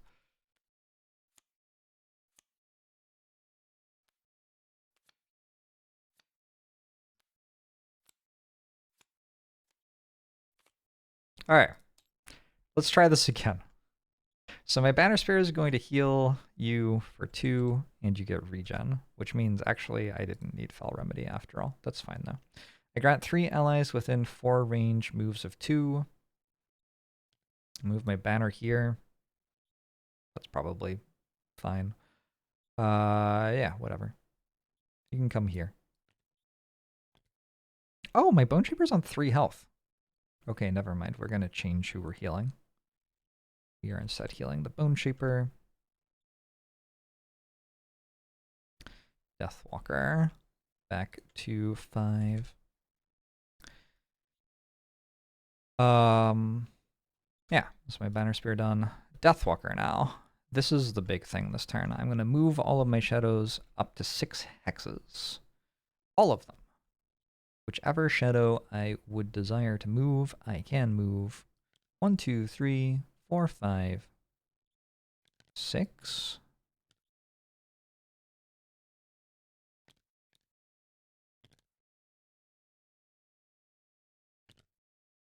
This is the important one. 1, 2, 3, 4, 5, 6.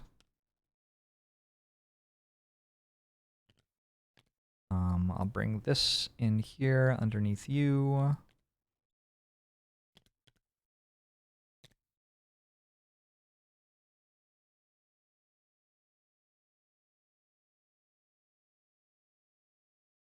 What else? If my banner is on a shadow, it'll be within 2 range of me on the other side. Okay.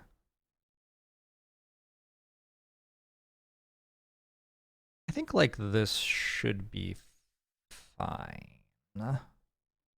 I get to bring the banner as well this way.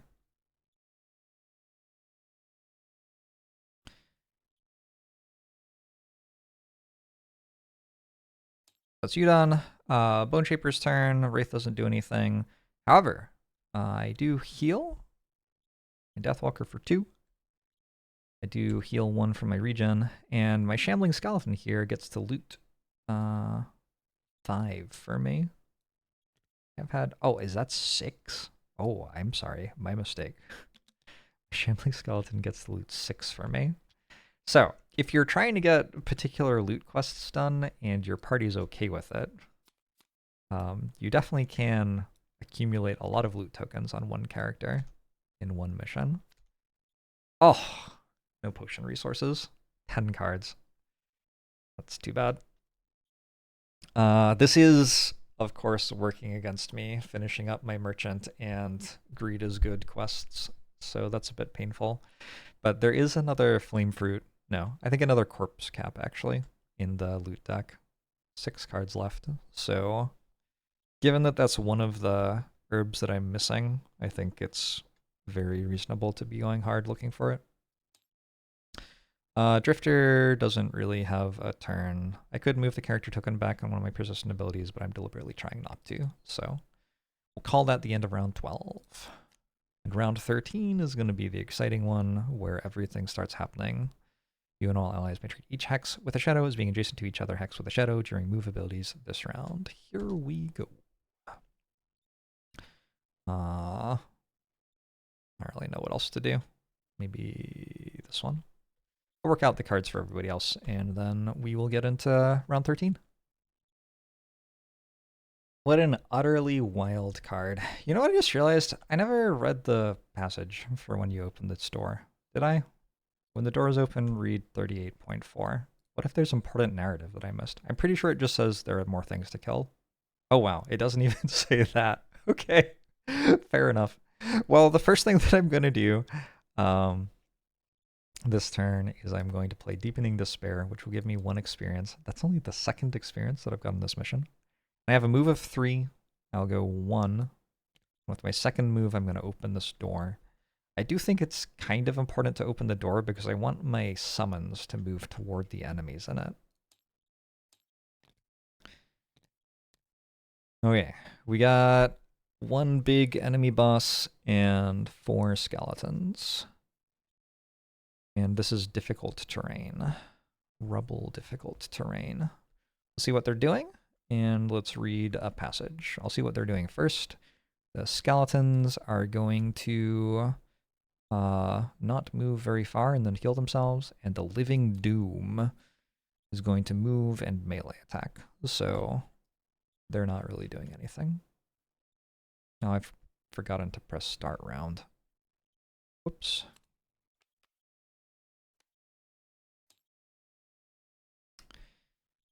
Deathwalker has no initiative.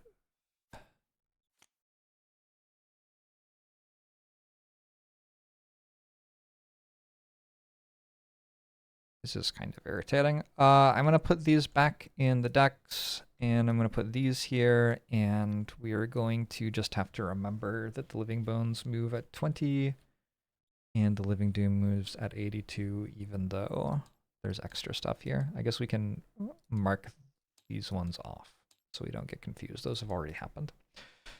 Okay, so my Deathwalker is moving into this room. The Living Bones are moving -2, and they have base movement of 3. So they're moving 1 toward me, and then this has 4 movement, and is moving, so it's moving for 3. So they are coming to get me. I have to decide if I want to be in the room or not. I feel like I probably do. I should just, like, card for card win this fight. With how much stuff I have left versus how much stuff I am seeing here, I should just win off numbers. Let's read the passage, because this Living Doom is clearly, like, a super enemy of some sort. We're going to 55.3. Maybe it has extra stuff. After reducing the undead to their baser parts, you move quickly on and arrive at a wide circular chamber. This new room is made mostly of iron and stone, like the chamber upstairs. However, here the walls are lined with a number of cylindrical metal furnaces, and in the middle of the room is the beam of pulsing red light. This chamber must be the source of the beam's power, but the room's other occupants don't allow you time to investigate. They materialize shortly after you arrive. The air around the chamber wrinkles and compresses until several black forms appear out of nothingness.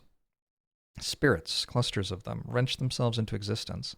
They face you, raising spectral claws, but there is something else. Hanging in the center of these spirits is a hulking mass of folded black smoke, a churning shadow whose eyes boil with malevolence. The massive wraith looms before you and releases a low, hateful moan that shakes the metal on which you stand. Living Doom is the hateful corpse. It has H times C over 2 hit points rounded down. I don't remember what H is. Oh, it's just what its regular hit points are. Okay, so basically double hit points. It's immune to disarm and stun, and it adds +2 to all of its attacks. Yeah, that isn't, like, that bad, really. I don't know what its cards are. Maybe if its cards are particularly bad, that could be rough, but, I mean, for the most part, that seems mostly fine. So I've moved 2 in order to get to here. I have 1 move remaining. Let's make that 1 move to this tile.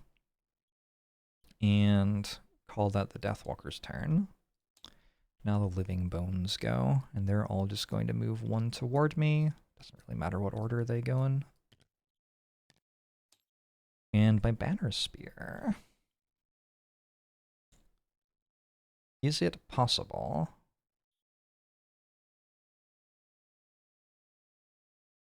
I guess I'll just do stuff here. So my Banner Spear is going to move 2. 1, 2. I now stand on this shadow. And then I can give allies within 2 range a move of 2. So I can move the Banner of Strength to here, for example. And I can move the skeleton to here. That's also within range 2. And this way I get all of my allies through the teleport. And then I have a javelin, which doesn't hit anything, but I can channel air with it. Drifter's turn. Drifter doesn't do terribly much. I have the ability to heal myself, but I am at full health. Mostly, I just teleport through the portal and go to here. Then my Bone Shaper's turn. First the Wraith goes, it'll teleport through the portal and it can move here. Skeleton goes, it'll teleport through the portal and can move here. And then my actual Bone Shaper goes. I think I'm okay with getting into the room. 1, 2, 3, 4.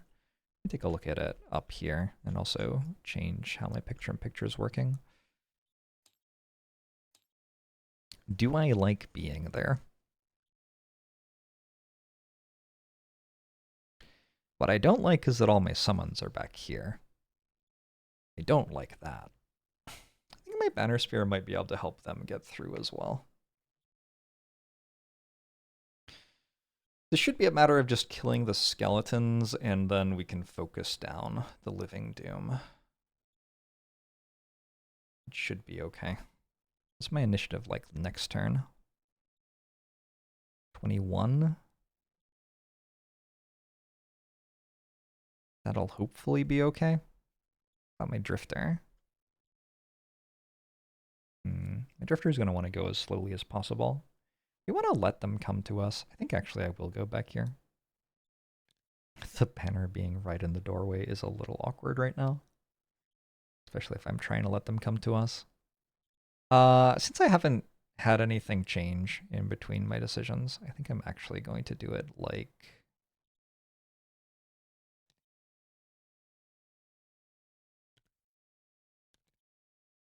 this. That seems a little bit more reasonable, because I actually am going to have them come to the doorway, I'm pretty sure.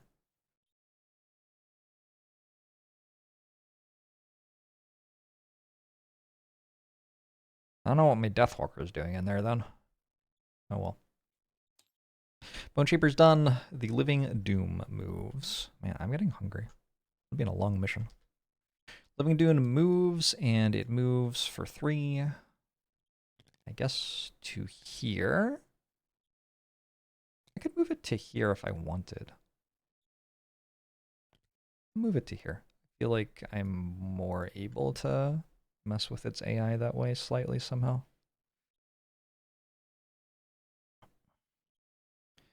And I will call that round 13. Considering that I used to be over here, and now I'm here, it feels pretty good. Unfortunately, all my shadows are over here too, which makes my Deathwalker a little bit less good. Anyway, I will work out my cards for round 14. So my plan here is going to be to let them come to me, and we'll see if they cooperate. Living Doom is moving up and retaliating? And channeling Dark for me? Okay, that's very generous. What are the Living Bones doing? They're moving 1 tile forward again? 2 tiles forward. Okay, yeah, last turn they only moved 1 tile forward, but this turn, 2 tiles forward. Okay, that's fine. Well, I guess we start with the Living Doom. So I can actually choose for it to go there instead of here. They're the same distance. I think I'm okay with that. If it goes here, it's kind of in the way. My Banner Spear needs to get through somehow. My Banner Spear does move 4. Actually, if it moves here, my Drifter can wail on it a bit. What's my Drifter doing this turn? Oh, my Drifter has 2 attacks this turn. Oh, that's actually perfect. Okay, never mind. My Drifter's gonna get like 3 attacks really good and then walk away, and we're actually gonna get the mastery done, I think. That is not a bad outcome at all. Wow, I kind of had given up on ever getting this mastery done, but yeah, here we go. It is retaliating 2, but I mean, my Drifter has 12 health and I can't let it get attacked again, so that is mostly fine. I can move my Deathwalker if I'd like. I suppose I would like. I guess the problem with moving is all of a sudden this Living Bones can attack me. Is that enough of a downside to not move? I would move here if I moved. It lets my Banner Spear get through the door. And then use tip of the spear in a good way. But it also exposes me to an attack for... It's actually quite a lot of damage, 3 damage. I'll just stay here. My banner spear still has stuff it can do, actually. Yeah, this is fine. 1, 2... Not that much stuff. What are you doing? You're moving into the room and healing all allies for 3. Okay, I mean, okay, so you were never going to do anything, is what I'm hearing. Fair enough. I think my Deathwalker might be passing turn then. I can channel Dark, but it's already channeled. I have no shadow that's in range to make an attack from. I have no... Is it a ranged attack? Nope. All adjacent enemies is not ranged. That's melee. I could turn air into earth to make transfer of essence better.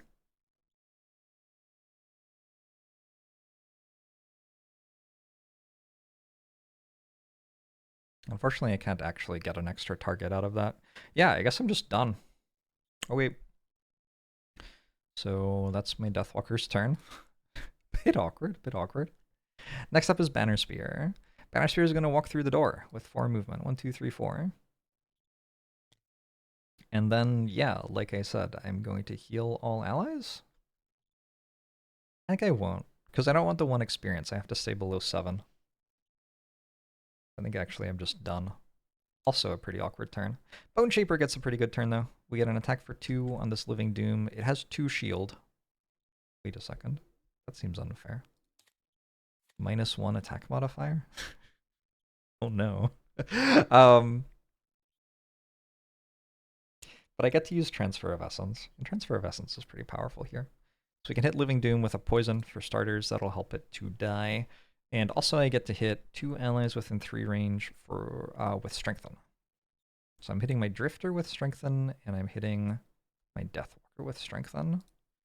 Can't hit anyone else with Strengthen. Well, I could hit my like Skeleton instead. I guess the Skeleton moves here, by the way. And then I can use the bottom half of Decaying Will if I feel so inclined, but I don't think I do. So that's you. Living Bones move now. I think the order they're moving in matters this time. This one has to move here. This one has to move here or here, but I want it to move here. This one... Oh. I'm getting hit anyway. Okay, well that's kind of rude. This one moves here and makes an attack for 3 on my Banner Spear. +0, 3 damage. This one will move here. Okay, and now my Drifter's turn. This is kind of what it's all about this turn. This is like the only thing good happening in my turn. First I'm going to use Bloodletting on this Living Doom. So it's an attack for 1 plus 2 from Crushing Weight. Get experience. And also I'm dealing 2 damage to an adjacent enemy from Shockwave. And this will hit for... Well, from the start, it will hit for 3. I guess I'll make it hit for 4 with the banner. I guess it's better since it's possible for me to crit miss. It's probably better to put the banner on the smaller attack. +0, so I'm attacking for 5 with poison, actually. -2 shield. It's for 3, applies wound. And then we hit with Fortitude. Fortitude is piercing 2 as well, so the enemy doesn't have shield against this. It's an attack for 5. +1 poison is 6. Oh, I have Strengthen. I'm sorry. Okay, sorry. So this one's for 6, and then I have Strengthen. Ooh, that doesn't do anything. Crit miss or +1. So +1. I did draw my Pierce 3 against an enemy with shield, which is pretty cool, but unfortunately it was with the only attack I have that already has Pierce on it. 5, 6, 7. 7 damage. 1, 2, 3, 4, 5, 6, 7. Okay. I would say that that is not a terrible turn right there. Drifter is done. All enemies must be dead for me to win the mission, so it isn't enough to just kill this one. Which I guess is fine, because I probably want all the loot too anyway. And I think I'm probably doing okay. We're going to have to take a few rests here. At least one rest. How many rests do I actually need? Oh, 3. Okay. So we will queue up 3 short rests. First up, Banner Spear. Deflecting maneuver goes back in here. Was that not present the last time I rested, maybe? It's a bit awkward. Javelin. I think I like Javelin enough to reroll. Combined effort. Okay, we've lost combined effort. We take 1 damage.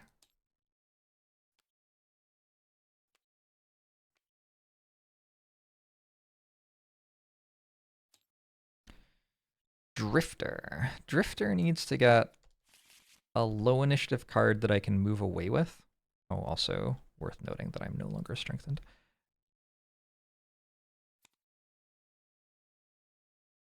I can lose bloodletting, that's fine. So I just need to use a low initiative card that I can move away with before I get attacked. Ideally, while using an even lower initiative card on my Deathwalker, actually.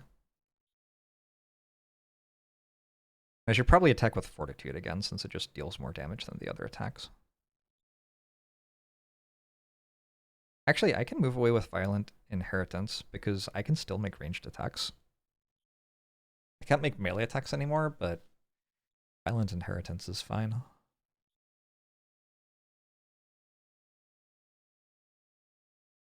Just want to make sure. Move no, yeah, it's not. It's okay to use a move ability that's for 4 move. I just have to not move that many hexes. Probably I'll just work out my turn with y'all here with me here. Exploding Corpse. Ooh, designate a summon to explode.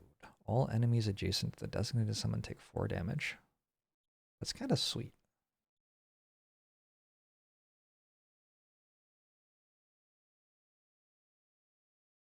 Well, I mean, these are my cards, and I don't think I'm resting, so I'll just use them, but it's not the best turn.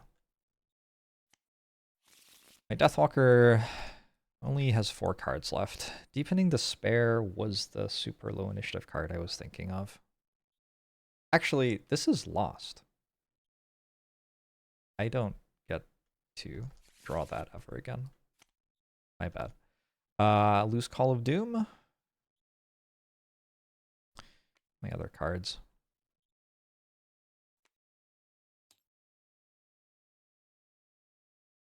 Okay, that's fine. I can actually use the top half of Strength of the Abyss here. It is, like, kind of comically good in this spot. Alright, goodbye Call of Doom. I've almost already worked out my entire turn. I'll just take a sec with Banner Spear and Deathwalker. Okay, I have a turn. Round 15. The enemies are mostly cooperating. I feel like this is going to be terrifying. Ooh, this is a cool status. That status, I believe, deals 10 damage to you next turn. I don't think I've ever seen it actually applied. Let me check. Bane. The figure suffers 10 damage at the end of their next turn, and Bane is then removed. Oh, their next turn. So, like, if you were moving right after Bane was applied to, you'd just take 10 damage straight away. I do have, like, a variety of ways to heal it off, I guess. Also, you can always lose a card to prevent 10 damage, but yeah, that's a spicy one. Very cool. The skeletons, oh. My plan was to move so the skeletons would all attack one of my characters, but then they used an intention that makes them all just want to attack one of my characters anyway. A bit awkward. That's too bad. I guess I will have to let them come all the way to me then. Come all the way to me then. Well, we'll start with Banner Spear. Banner Spear is going to use... Is there ever a world where I'm doing anything else? I don't think so. I'm going to use Deflecting Maneuver. I want to move first. It would be kind of nice to kill this. I don't know who else is killing it. Also, if I move, one of them will attack my Deathwalker, which feels nice. Okay, so I'm going to move here. And I'm going to use Deflecting Maneuver to attack Living Bones 4. Oh, what if I, like, crit it and kill it, though? It actually completely ruins the rest of my mission. I can use Fortitude with my Drifter. It doesn't completely ruin the rest of my mission. It makes it slightly inconvenient for me to get a mastery on my Drifter. I was slightly exaggerating there. Anyway, Deflecting Maneuver, it's an attack for 2. That shouldn't be in my deck, because I don't have -1s this mission. I just forgot to take them out at some point. That one is a -1 that I do have, though. So 2 -1 -1 is 0. Guess that won't be doing any damage. My Deathwalker is about to get attacked 3 times this turn, it looks like. So I think I might use Protective Scepter on my Deathwalker. That's my Banner Spear's turn. Bone Shaper. First thing that happens when my Bone Shaper moves is this here Wraith makes an attack on the Living Doom. -1. Okay, no damage. Then, I mean, I sure have options and I sure don't really love any of them. I can designate one of my summons to make it explode. I can...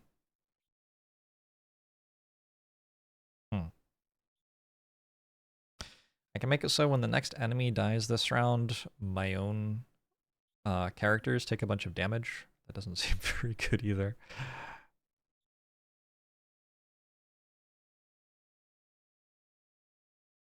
Actually, I will do that. All right, next time an enemy dies this round, my characters will take a bunch of damage. I guess I have the top half of Bone Dagger, which doesn't do anything because I'm not in melee range. All right, Deathwalker. My thought was I probably actually am killing this Living Bones this turn. I know it's on like 18, but this attack hits for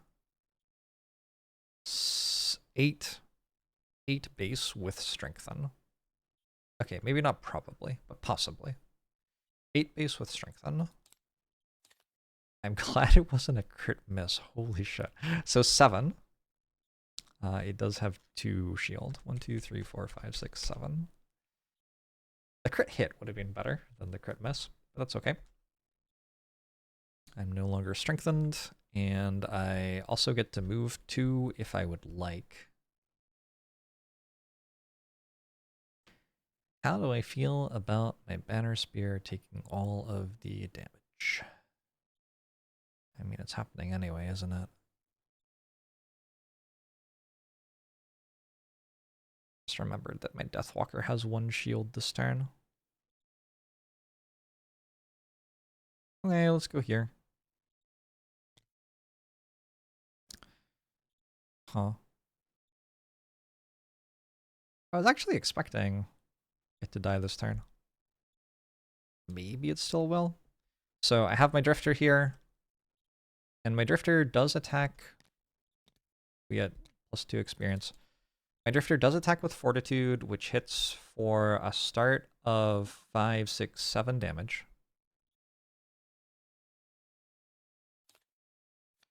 Man. 1, 2, 3, 4, 5, 6. It deals 2 damage here.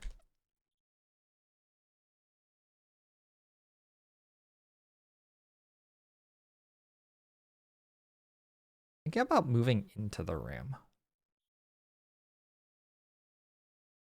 That's bad, right?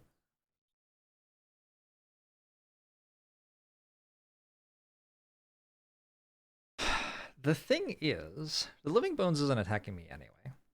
Or the Living Doom, rather, isn't attacking me anyway. And I'd kind of like to make this die. So this is at 3.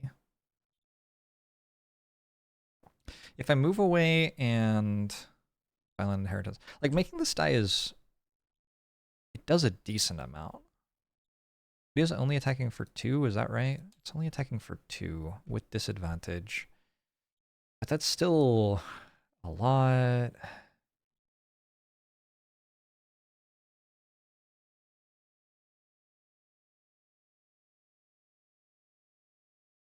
I think I'm going to go into the Ram. Using the bottom half of Violent Inheritance now. And I'm going to make an attack for 3 against this. It's a ranged attack, so it's not affecting any of this stuff. Plus 0. Living Bones is dead. It means Exploding Corpse procs and deals 2 damage to this and 2 damage to my Banner Spear. And that is my Drifter's turn. My Drifter is now able to heal, and that's basically it. Because I have 1, 2, 3, 4. 4 perfectly done persistent cards. Oh, I have a Protective Scepter. Okay, we get 1 shield on my Banner Spear. That's actually like a really big deal. Excellent, excellent, excellent, excellent. Okay, that's like so big. So the Living Bones go. This one will come in and... Oh, interesting. I could make it so 2 of them attack my Deathwalker. My Deathwalker already has 1 shield. I could make it so my Deathwalker had 2 shield and then make 2 of them attack it. Also, by the way, this is marked for death.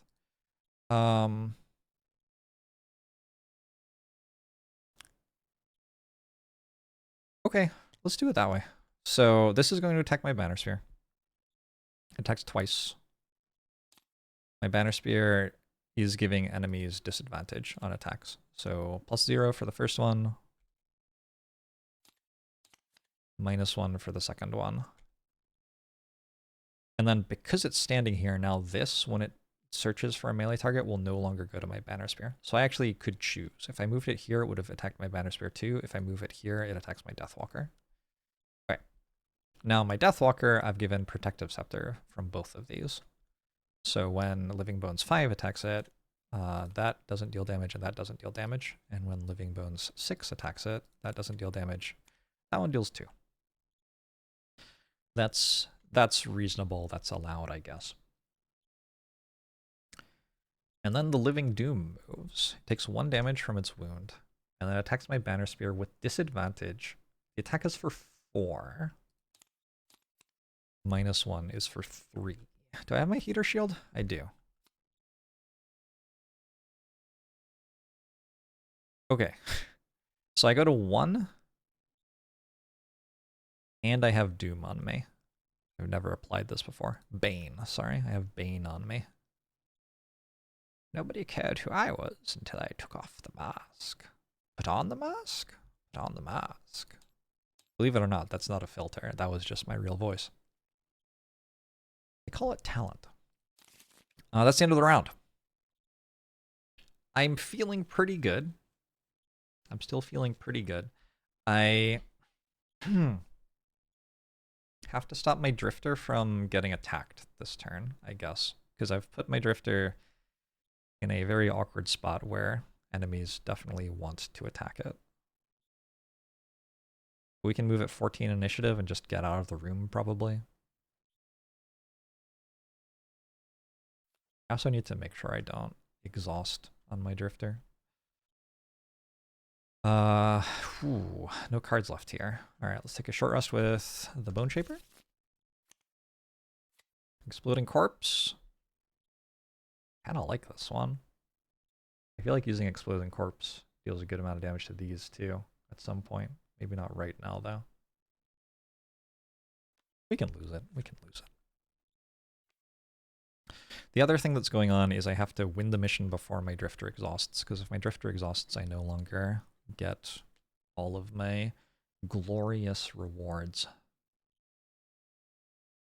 I think I'll use Fell Remedy to heal my Banner Sphere, probably. And like a move.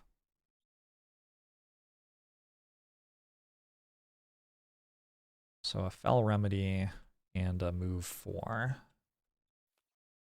That seems pretty sensible. Drifter already has cards. Yeah, I'm gonna bring you with me for these decisions at this point, I think. I have to not die to the 3 skeletons, which is somehow harder than it feels like it should be. Because on top of that, if I go before I get healed, I will get hit with Doom, which is terrible. And also, my Deathwalker doesn't have any cards left. I didn't realize that my Deathwalker had no cards left.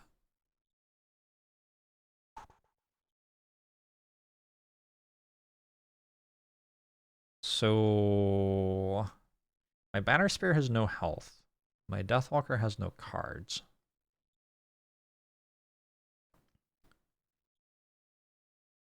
I think I go with Pinning Charge and Regroup. And if I have to lose a card to deal with the Bane, I can. But more likely I can just move away, regroup, and leave the enemies to hit my Deathwalker, who has no cards left anyway.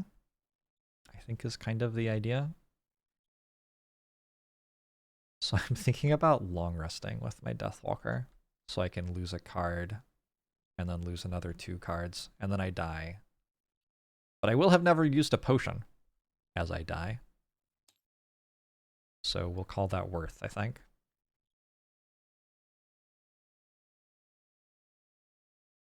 I do kind of need to make sure this dies.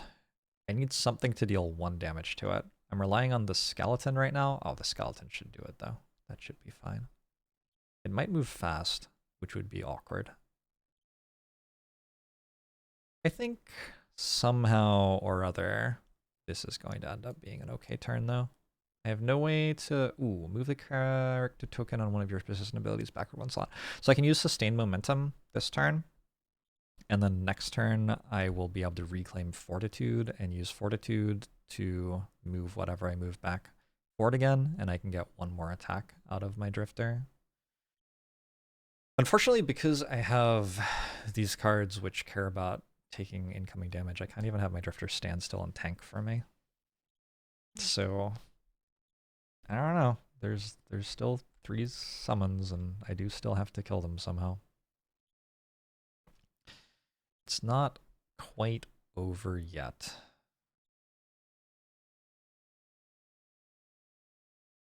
Let's give round 16 a go. This might be the closest mission so far. I think so. Drifter, Banner Spear, Bone Shaper. The living bones are just doing regular attacks. That does mean they're going to seek 2 targets to attack, though.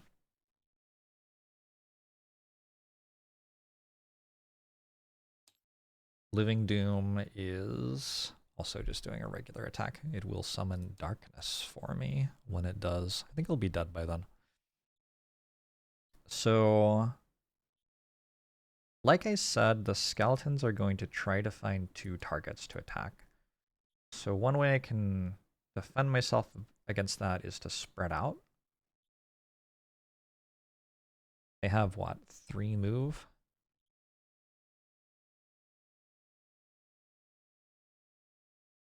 If my Drifter goes here,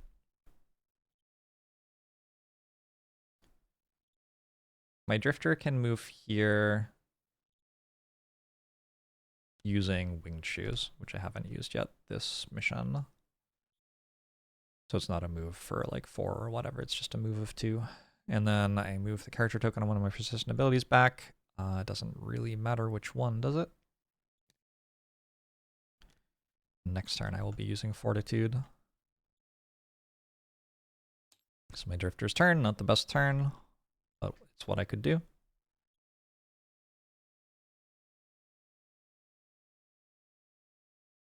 And then I guess my Banner Spear. Grant 3 allies within 4 range moves of 2. Is that good?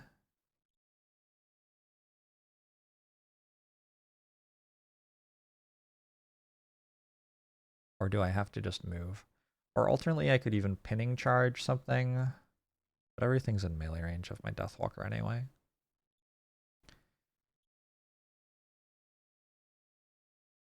My Bone Shaper goes.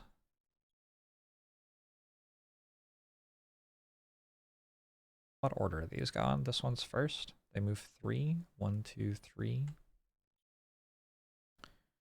Realizing that I can teleport a skeleton into the room. Well, actually, the skeleton walks into the room. But then I can, like, swap where other people are.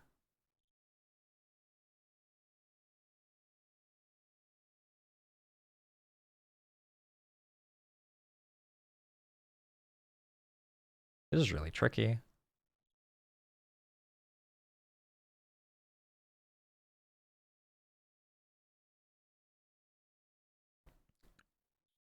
I feel like moving this here is going to pay dividends later.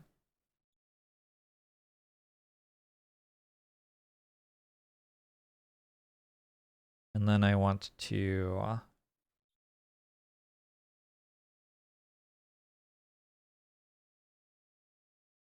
my Drifter's lower initiative, though.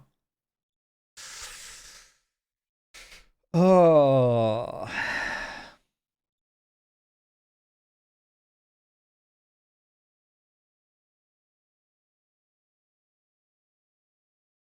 Oh my god, my cat has a hairball. That was kind of terrifying.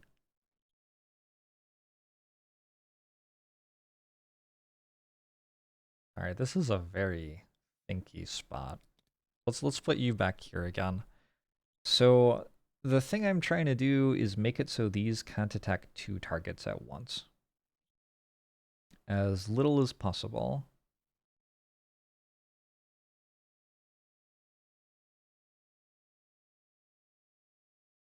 I still have a Wraith. Did I get Warden's robes back? I did. I could also teleport the Wraith in. The Wraith has 2 shield and they only attack for 2. So as long as I didn't get 2 attacks that were +1 or +2, the Wraith would be pretty good at tanking those.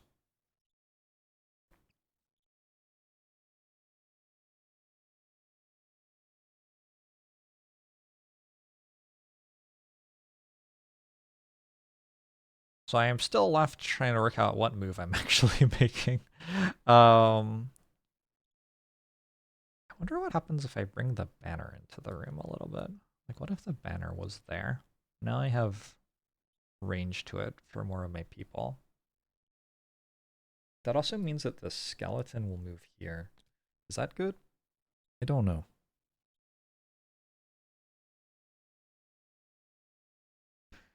I'm okay with my Deathwalker going in the corner.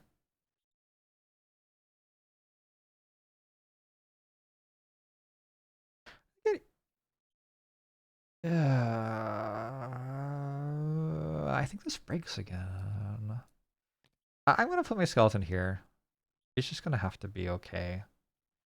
And then I put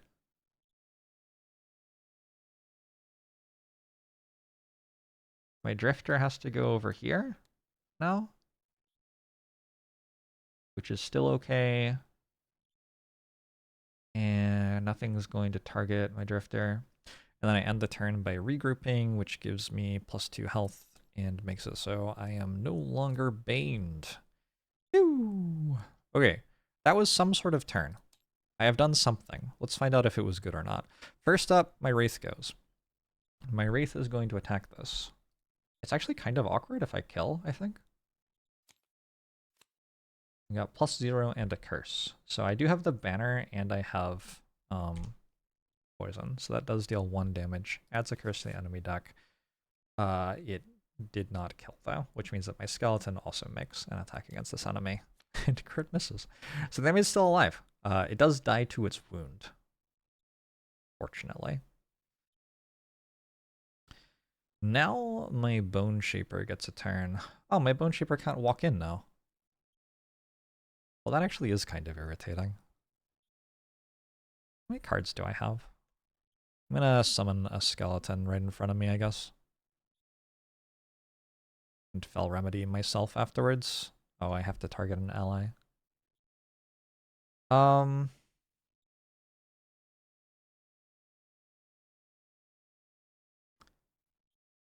Yeah, but I can. Okay, so I'm not going to summon a skeleton then? I'm going to teleport, swapping my Banner Spear, who's meant to have regen, and my Wraith. We're going to see how this plays out. And then I'm going to... That uses this ability. Oh, I can get in. I can use Blinking Cape. Okay. I can Blinking Cape. 1, 2, 3, 4. This is a tile next to the enemy.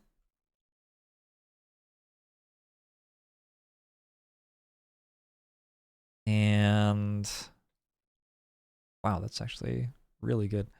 And then I can summon a skeleton here. I think sometimes with this party, this is how the end of the mission goes. Everybody's exhausted except the Bone Shaper, who is just full strength still. Behold my fully armed and operational battle station or whatever. I take 2 for that, and then I heal, but I only heal 1 because the enemy didn't die yet. Very rude. But yeah, I heal with the bottom half of Fell Remedy. I can heal myself. I'm no longer having regeneration because I just took damage. That's my Bone Shaper's turn. I get loot. Is it the last potion resource? No. Alright, we got some skeletons. So, this skeleton doesn't have to move. It will attack this shambling skeleton. It crit. I could just let it die. Seems too important to keep the Wraith alive to use Warden's Robes on that. Then it will attack the Wraith. It crit missed. Okay. Then number 5 will move to here. And it will attack either the skeleton or the Wraith.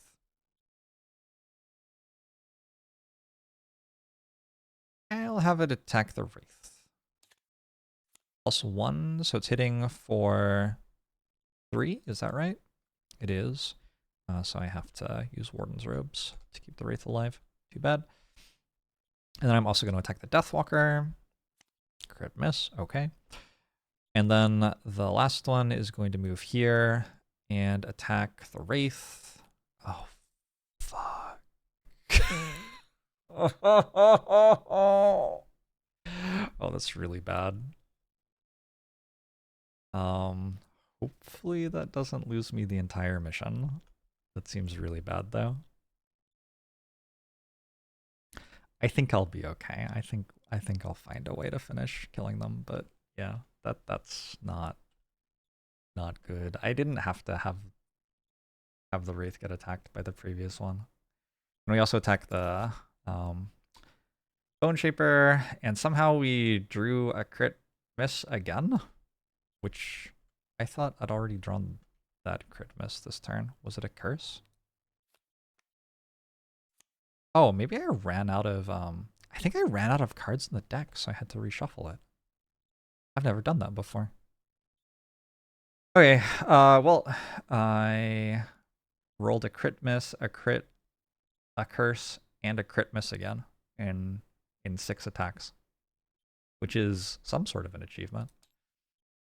Living Doom moves now and just immediately dies to its wound.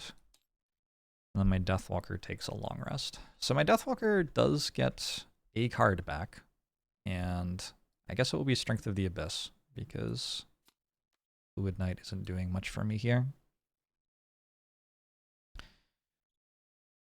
Okay.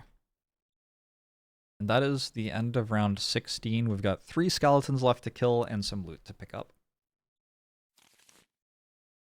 Situation calls for a short rest from my drifter to get fortitude back again. And lose sustained momentum, that's fine.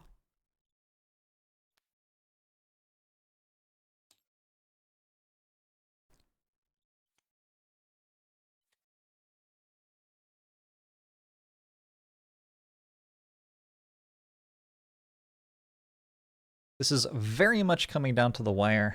I believe, have enough damage here to get me through, though.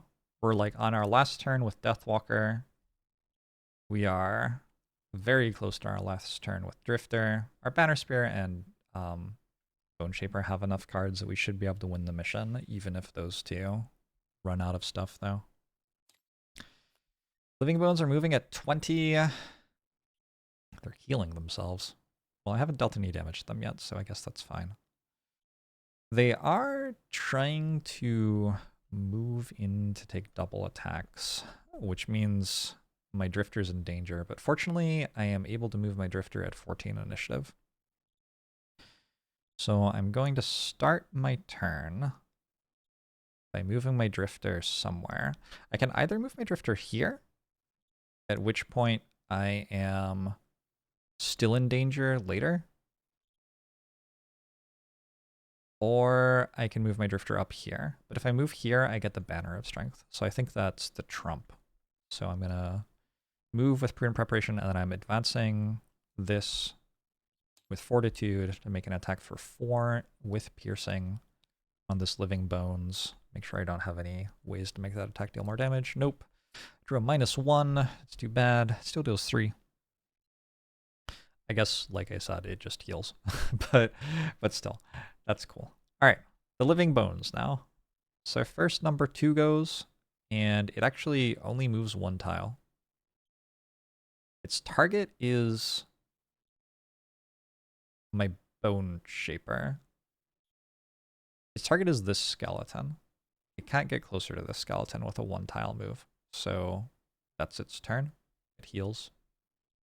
Next is number 5. Number 5 is very happy to be where it is. It attacks the skeleton first. -1 on the attack. Then it attacks my Deathwalker. +1 on that attack. Heals itself for 2, which doesn't do anything. This one cannot get 2 targets when attacking the Bone Shaper, so it just attacks the Bone Shaper, +1 on that attack. Also, it heals itself for 2. Ouch. Ouch, but I mean, not really that big a deal. So now we get to respond, hopefully, with some good kills. First, my Banner Spear goes, and I have Javelin here. I'm going to regen 1 and then move up and chuck a Javelin over there. +1 on that, so 5 against 1 shield, puts it at 3. Then my Bone Shaper goes. First thing that happens is I feel sad that my Wraith is dead. Then the skeleton will attack the other skeleton. That's the monster deck, I'm sorry. I got confused because I was talking about skeletons attacking. So it attacks for 3 against something with 1 shield. Okay, now I get to use the bottom half of Bone Dagger to put a curse in the monster deck and mark this enemy. And then I get to use Eternal Torment on it, which also puts a curse in the monster deck and gives a summon adjacent to it and channels Dark. What a good turn. Wow. And gives a summon adjacent to it another attack. -2 modifier. Starts at 2 +1 -1. Oh my god. Oh, I have the Spyglass too. That was the moment to use Spyglass, in my opinion. Well, that's a bit awkward. That kind of ruins my Deathwalker's turn a little bit. I guess what I'm going to do with my Deathwalker now, then, is instead of using Strength of the Abyss, I'll use Forceful Spirits. So I'm going to move here. Not because I want the loot, really, but because I need to be in banner range and also need to not have disadvantage on this attack. I cannot fail to kill that, right? I'm attacking for 3. Actually, I can fail to kill it. I have a -2. I don't have a -2 anymore. I replaced it. Okay. So I don't need to use the banner on the attack on this. We're using this, getting an experience. That is only my 3rd experience? No. That gives an experience. Was that only my 2nd experience? Wow. I think that might actually be true. Low experience mission for the Deathwalker. Okay. So we're attacking for 3 against this. And there's no -2 in my deck. And that -1 is from the mission thing, so it shouldn't be there. Okay, +0, this dies. We get to summon a summon card from my discard pile. Put that right there. And then I will also make an attack, this time with the +1 from the banner. I think against Living Bones 2. +1 on it. So 3, 4, 5 against this. 1, 2, 3, 4. And I get a loot. Please don't be the potion resource. Okay. End round. How doable is it for...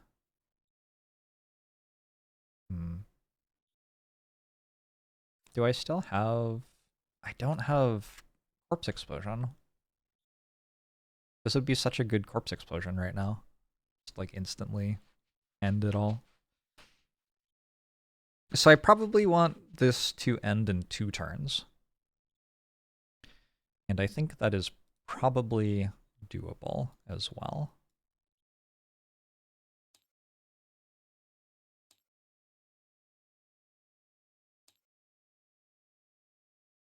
I guess I could have marked them for death, but at this point it doesn't really matter because my Deathwalker is exhausted.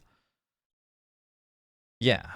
Let me work out some turns and then we'll see how it goes. I guess I want to short rest with my Banner Spear. Tip of the Spear.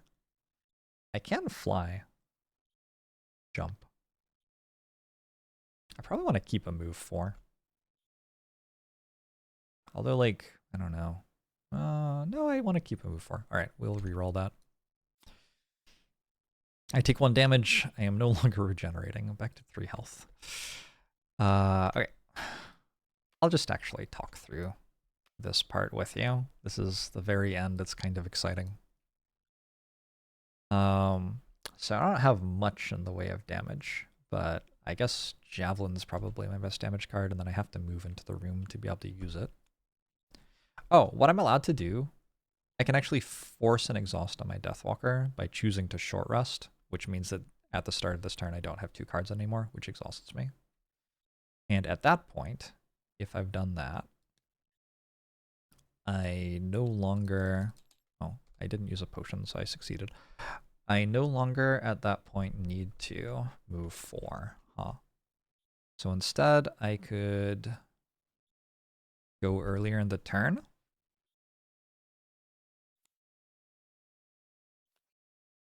Just barely, but that could matter. What I'm wondering about with my Bone Shaper is whether I actually want to use the Summon Loot card this turn, which I believe is in my discard pile. Yeah. Because I'm a little bit worried that next turn will be too late. They might just die here.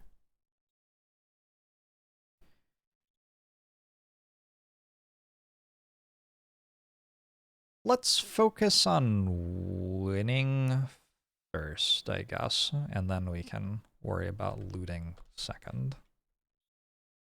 My Drifter is going to long rest. Is that right? Yeah, I guess so.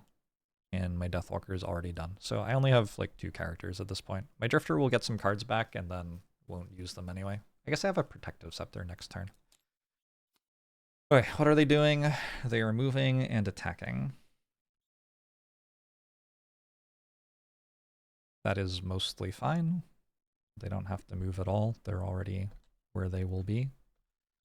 So I get to move in, and I get to javelin this one.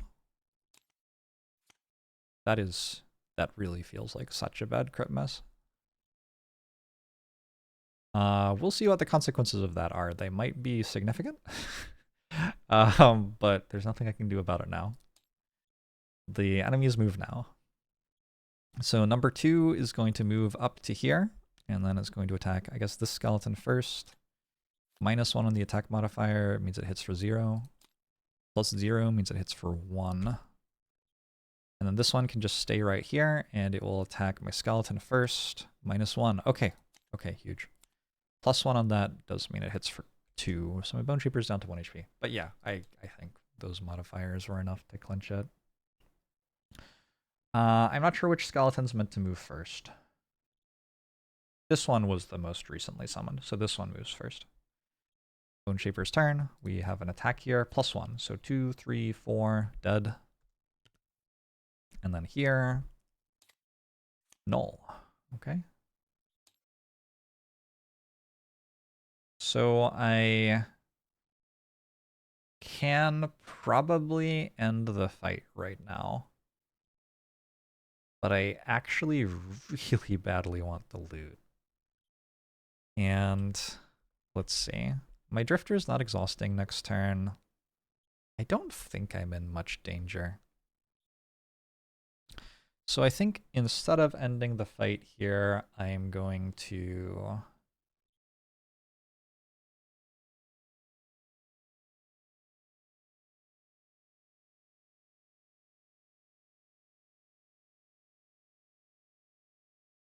I'll grant an ally a move and attack and have it be this one. Grant a summon a move and attack.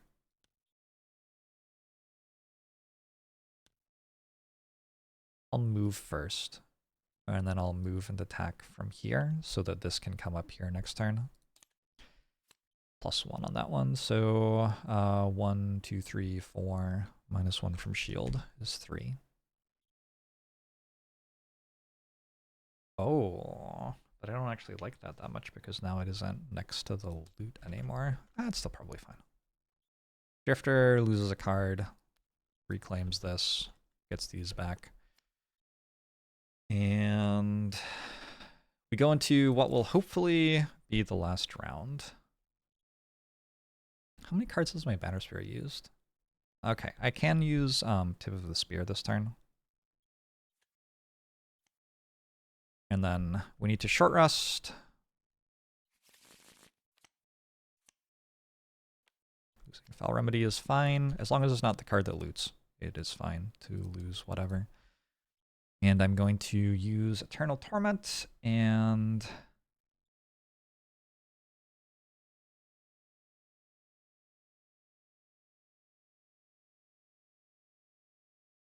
I guess Command the Wretched to get it so my summon is where it needs to be to collect as much loot as possible. I just want to check where the loot is.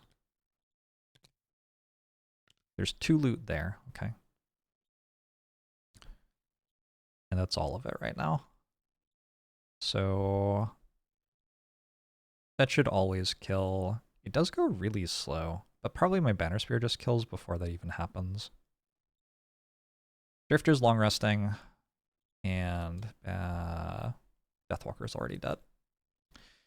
Oh, Living Bones actually moves slower than me. Okay. Banner Spear just steps up and sticks a spear through its face.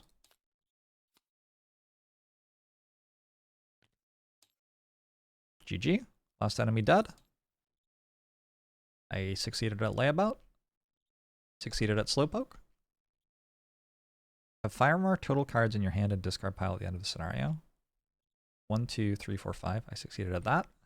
Just barely. I succeeded at that. So every combat goal done. On my Bone Shaper's turn, the summons don't know what to do. But then I say, hey, move and make an attack. And then I say, hey, loot all of the tiles around you. Gives me another 3 loot pouches. How many are left? Okay, so there's going to be one loot that I don't get. We get a coin, a corpse cap. Woo! Another coin. What did I miss? Lumber. That's fine. Okay, so corpse cap. I just need one more alchemy resource, and I'm good. That was a really fun mission. I do enjoy the pitched battles quite a lot, and we got to do some creative stuff in that one with teleporting with the Death Walker, and it also felt like it really came down to the wire, like everything that I did mattered. And also, I guess, perhaps the coolest thing, I got this mastery. Never before, nope, end a scenario with your character tokens on the last slots of 4 persistent abilities. That feels really cool. I don't know what I'm gonna do with that yet, but I will work that out before the next episode. I'm gonna like have a snack and take a think now. And I will, I guess, read the outro. That seems like a good thing to do. So then I'll do all the bookkeeping and stuff and tell you what I've added next time. Outro is 105.2. Did I? Each character gains poison. Yeah, I remember. That was a long time ago. Well, I felt like that was like last mission. You do not know where spirits go after you dispatch them, but you hope it's far away. You extinguish the malevolence, releasing its grip on this chamber. What's left is this empty room, a place made for grisly work. Without the mechanical creatures running up and down the halls, you have to guess at how the furnaces function, but it seems pretty clear. The machines feed bodies to the stoves, which in turn fueled a beam of energy through some nefarious magic. You cannot fathom who could be responsible for such an operation, but you do know where to look for them. In the rear of the chamber, there is an elevator, a metal platform set into the floor, strung up to a system of pulleys and chains leading upwards. Controls are clear enough. You just have to get on and push a button. I got a new scenario, top of the spire. Scenario 34. It says there's a boss. What is that? Oh my. Cool. Very good. What's the other icon? Oh, this is like some sort of... Wait, I don't remember what that means. It'll say here. Contains a shard of the Lurker Crown.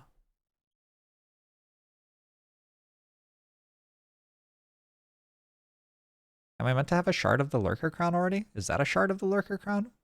I'm confused. I don't remember getting a shard of the Lurker Crown from Edge of the World. Oh, no. That is it, isn't it? Okay, cool. I kind of had assumed that those were all in this mission chain, but I guess one of them's over here.